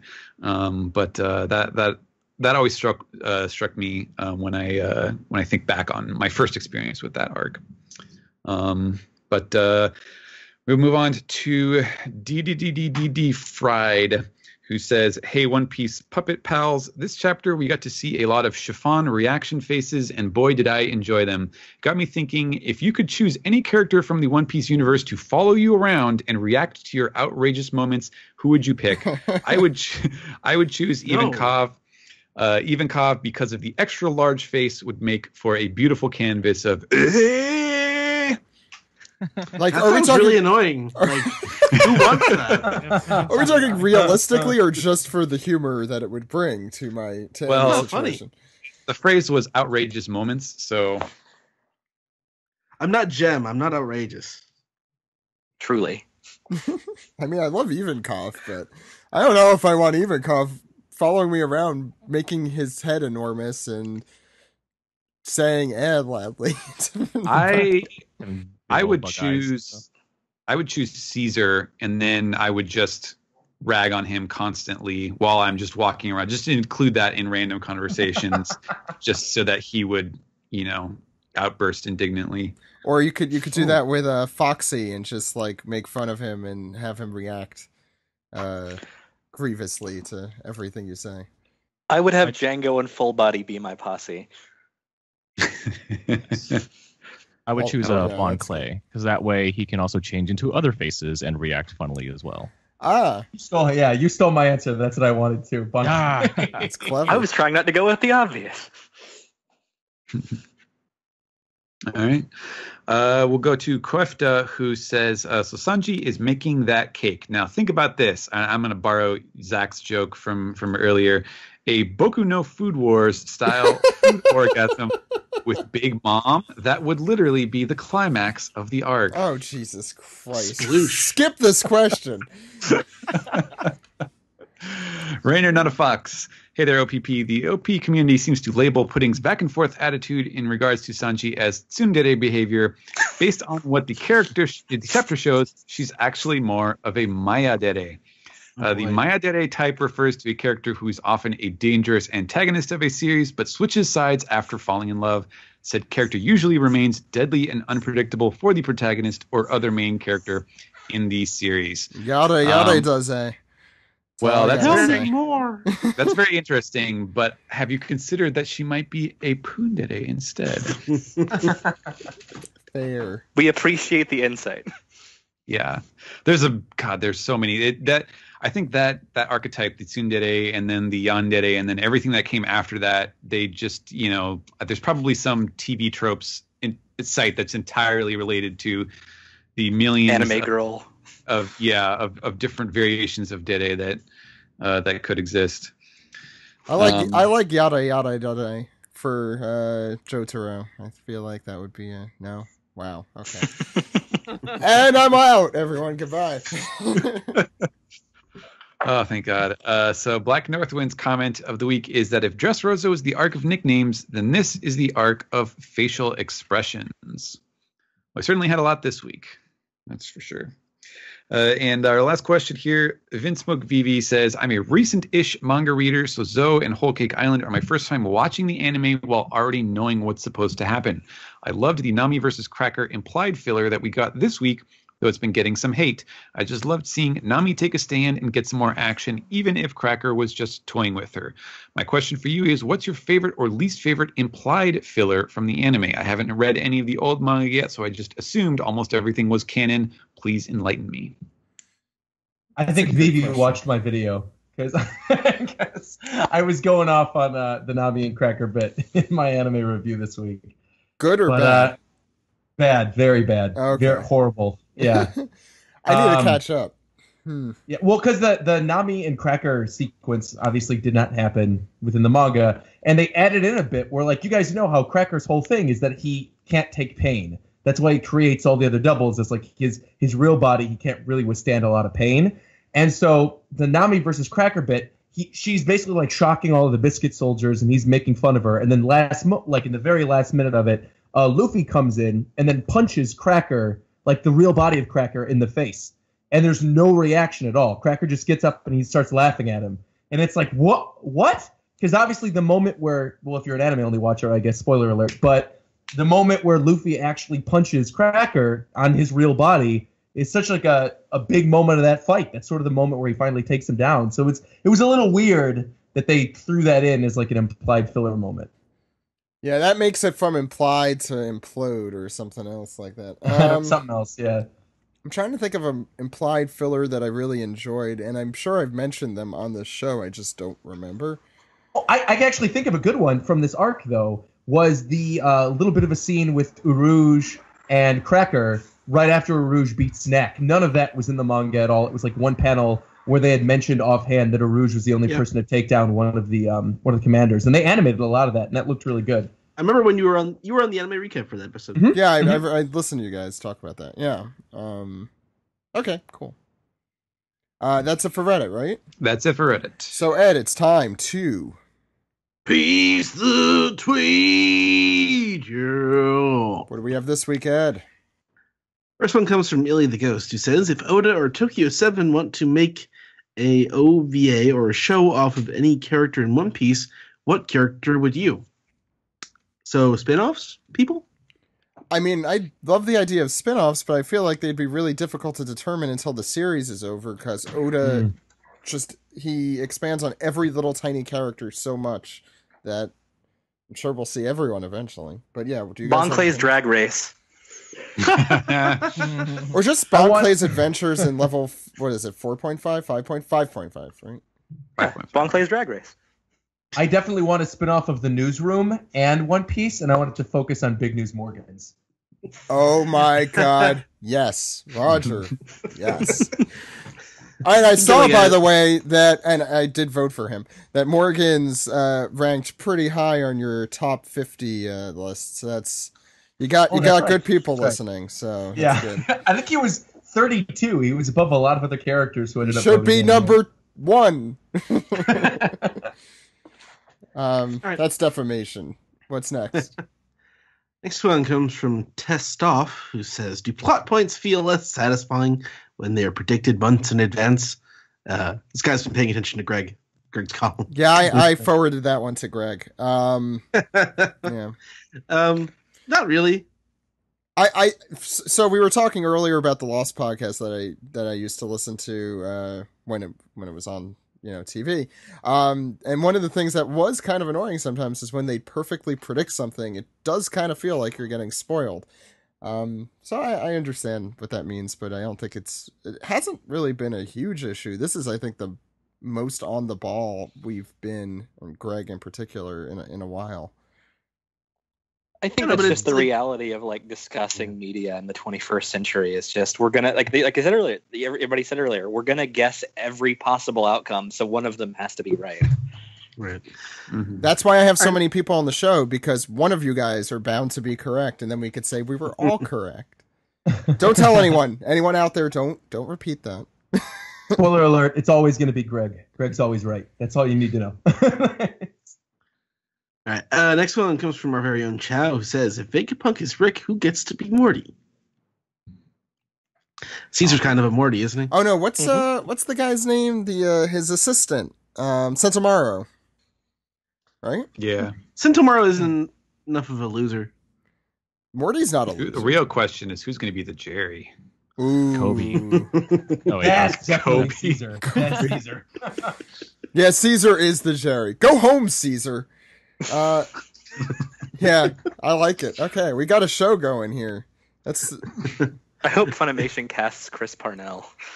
Caesar. That would be great. You were Chris Parnell. Anyone else? It's just our expectations are so in place here. I think they probably already casted someone, because I think they're probably recording those already. Probably. Yeah. I mean, they're releasing Fishman Island, so I have to assume. What's next? Next one also comes from Chow, who says, which Disney song would each of the Straw Hats be? I like this question. All right. Can we do this? I like this one a lot. God. Big Mom You is gotta Poor do this. Unfortunate Souls for sure. Oh, yeah. I did a cover of that song as Big Mom. Oh, there you For go. my channel. There you go. Yeah. I was going to say for Nami, it would be what's the name of the bad guy in Pocahontas who's obsessed with gold? John Oh, Smith. Governor, John Smith? Governor Radcliffe? Oh, yeah. Radcliffe, yeah, yeah. his song. That would be Nami's theme. Where Mhm. everything's like, mine, mine, mine for the taking, it's mine. mine. I should have just guessed white people, but go ahead. That's and Jimbei would be Under the Sea for sure. That's Mhm. Oh man. I don't know. I gotta think of something. Boa Hancock's, Brooke would Boa be, Hancock's would be I Won't Say I'm in Love yes. from Hercules. Hercules. Yes. Brooks would be anything from Nightmare Before Christmas. Yeah. Is that What's this Disney? maybe? Yeah, course, it's Disney. It's Disney. Mhm. They have a ride. Yes. I was not aware. Okay. Anyone have any more, or should I move on? Oh, Gecko Moria is his friends on the other side from Princess and the Frog. Ooh, Nice. good choice. I mean, now show me the world with Sanji and Pudding. Oh yeah, with the flying carpet. That's With a the whole flying new carpet. world. A whole new world. A whole new world. I I was said- like, show me the world. I'm like, wait, I was thinking of one of the lyrics in the song. Okay. Oh no, that Actually, wasn't. No. any of the I'm good one for sorry. any of the new Straw Hats would be "Friend Like Me," only it would be translated to "Nakama Like Me." Okay, we're Get out. moving on. get out. Get out. Next one. We're not on an episode of Hannibal here. Never had a Nakama like me. Demono15 says, "Do you think Sanji will poison the wedding cake? You look very confident or terrifying, as if he had planned something." That's just his No. determined face. It's the Yeah. opposite. Yeah. God. What? How far would Sanji have to fall for him to poison food? Yeah, that's just not Yono Sanji if you're thinking poison. That goes against everything Zeph stands for. Yeah. Yeah. Next one comes from ASJ00. Says, "Do you think the Vinsmokes will come back and play? If yes, then how?" Yes. That's a good question. Yeah, I don't know. Maybe they help Sanji transport the cake. If you're wondering how that happens. I mean, Yeah, they do have their hover boot things. the I thing. am so disappointed in the Vinsmokes. Which kind of makes sense because they're kind of losers.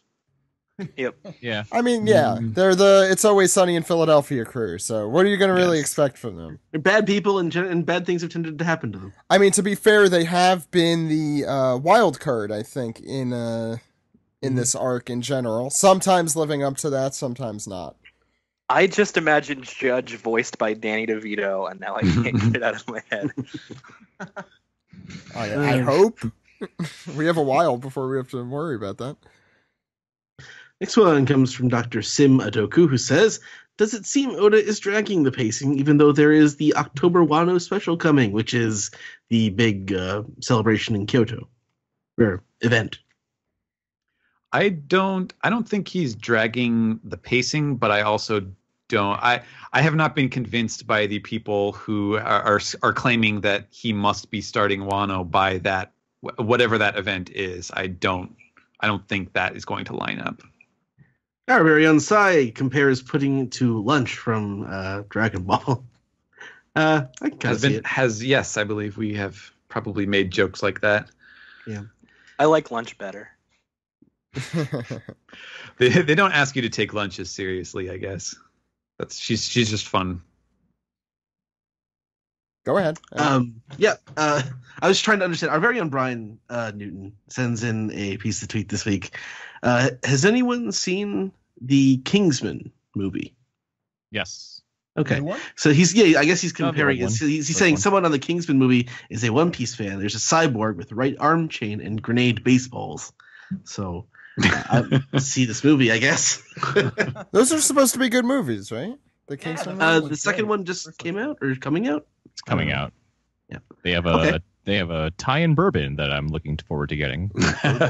That's right. Yeah, I saw that. Next one comes from Nick Gallo Lopez, who says, "With Capone and his sign and Big Mom in a wall, what other Looney Tunes gags are you hoping to see this arc?" The one where they jump out, where they run off the cliff and hover in midair. Well, they did that already with Scratchman and Pooh, except there it was actually right. something weird happening. Yeah. When Carrot and the rest of the Straw Hats who are currently running towards the Thousand Sunny actually get there, when she sees Chopper next time, I want her to pull out an actual carrot and go, "What's up, Doc?" Yes. Nice. Oh, that would be amazing. Yeah. Are there any other ones? Okay. I can't top that one. That's a good one. And finally, 91 Ryan says, if the Straw Hats were in the Ruby universe, what would their unique weapon and semblance be? Wait, is that how you pronounce that series? I just always assumed it was RWBY. Yeah, it's like Ruby. Also, I think the main character is named Ruby, so I have not seen it. If it was supposed to be said that way, you just like sound drunk. Like, Ruby?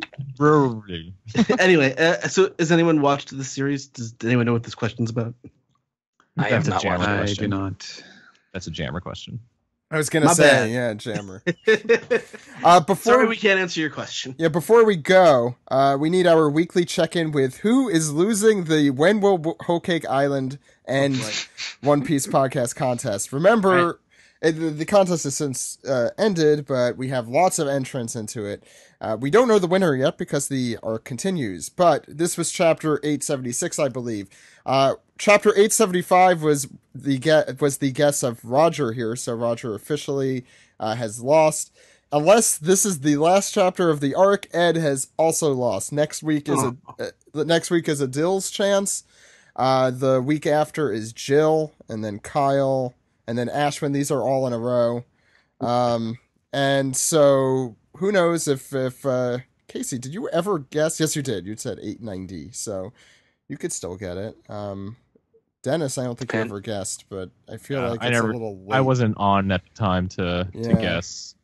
I feel like also, I think I'm get too busy with my own podcast to even make a guess. It's like, you can host. I'm like, I have no time. Steven, you have 895, so both Casey and Steven, I think, are definitely in the running here, especially if it's October, maybe? I don't know, but it seems less likely. That's only like 4 or 5 chapters. Yeah, October is like 5 chapters. Yeah.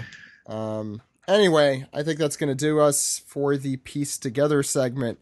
Casey, are you ready to end this segment off, or do you feel ready to? Yeah. Did anyone else get where I was going for? Not like I want to, idiot. Oh, God.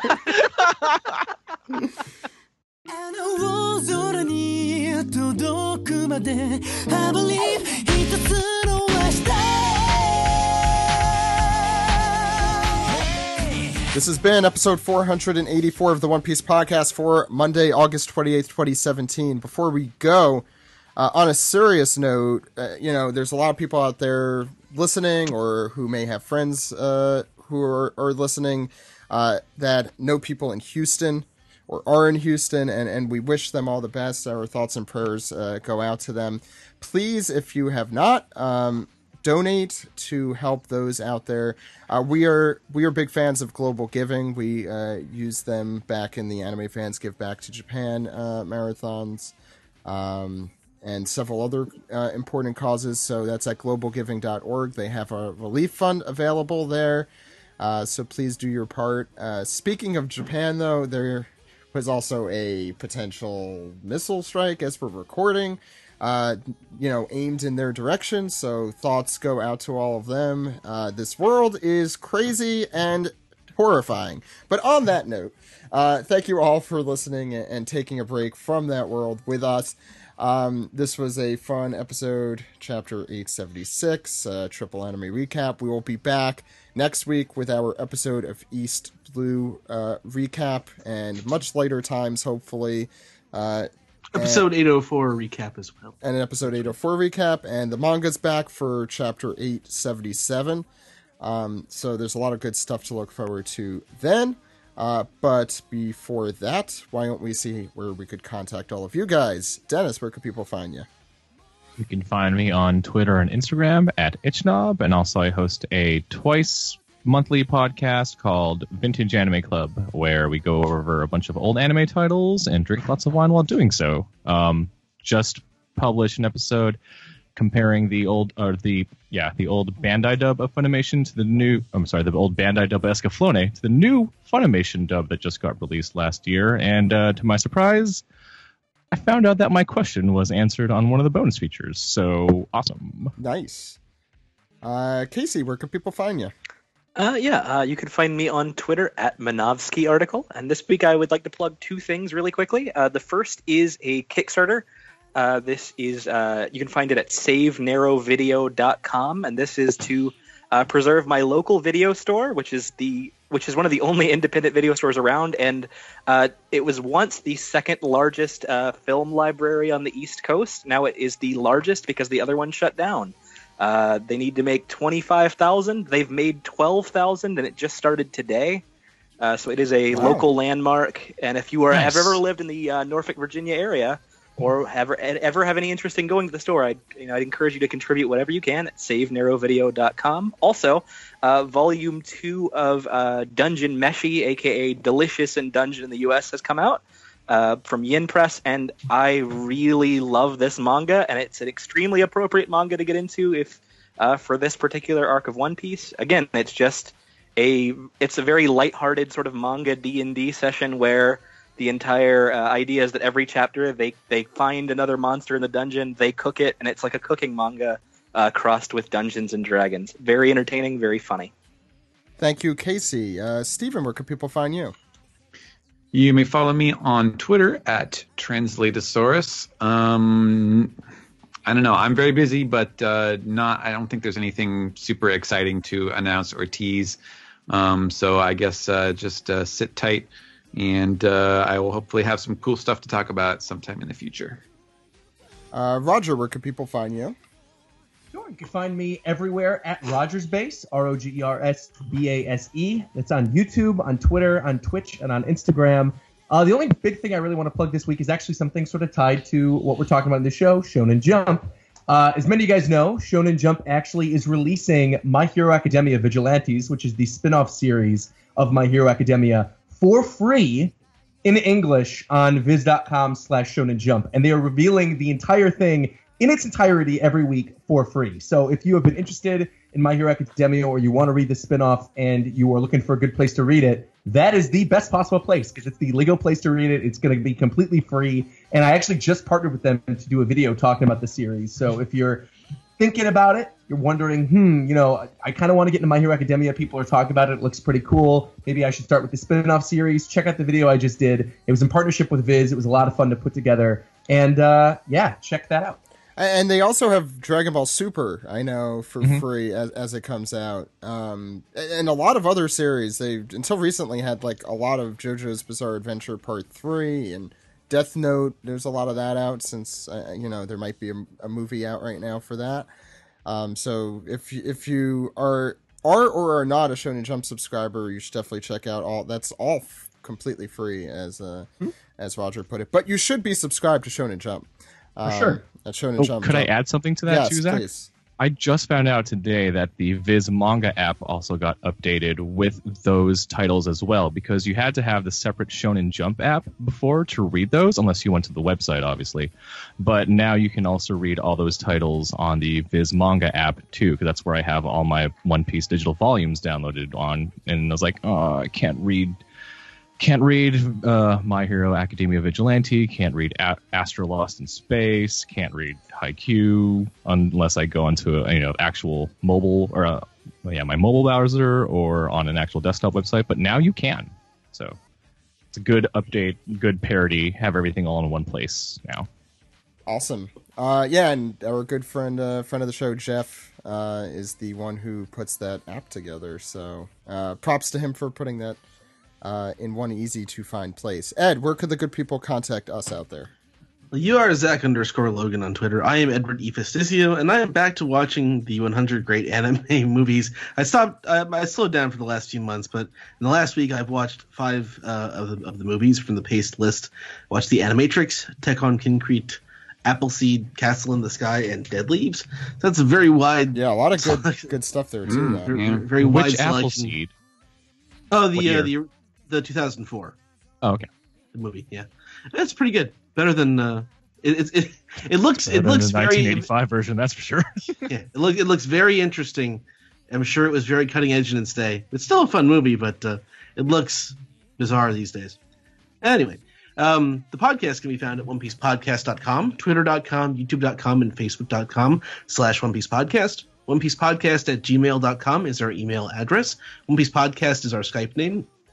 Go to Patreon, patreon.com/onepiecepodcast. Please support us there. Our subreddit, reddit.com/r/onepiecepodcast. You can subscribe on SoundCloud. You can subscribe on Google Play. Subscribe, rate, and review on iTunes, or call us on our phone number, Zach.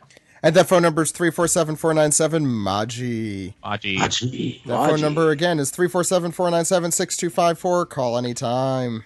Call anytime. Anytime. With your You can also listen on TuneIn. Thank you, Ed. got that message just after. Yeah, so we are also on TuneIn Radio. That means you could listen on the Alexa app if you like having... If you're at Whole Foods and you want to listen to the One Piece podcast, that's where you could do it. I also want to mention again, patreon.com/One Piece podcast. Ed forgot to remind me, as you know, so obviously not my fault. It's 100% Ed's fault. No, I'm kidding. I apologize. No, Ed didn't do anything wrong. I apologize completely on me for not getting the Patreon episodes out. We have several that will be coming out. And I 100% promise it will be this week or this weekend that those will be out. Certainly before the month ends. We're gonna have a double exclusive episode. There's a lot of fun stuff, a lot of good discussions to be had, plus our full-length One Piece Film Gold commentary. So look forward to that. That's going to be at patreon.com/One Piece Podcast for subscribers $10 and up. Remember, you get the full catalog of One Piece Podcast episodes for $3 and up. That's seasons 2 through 7. And season 1 is available for free on soundcloud.com/One Piece Podcast, as well as everything after season 7. And we're up to 10 for those who are counting. But until next week, everyone, my name is Zach. My name is Ed. We'll see you next week, everyone. Goodbye. Goodbye.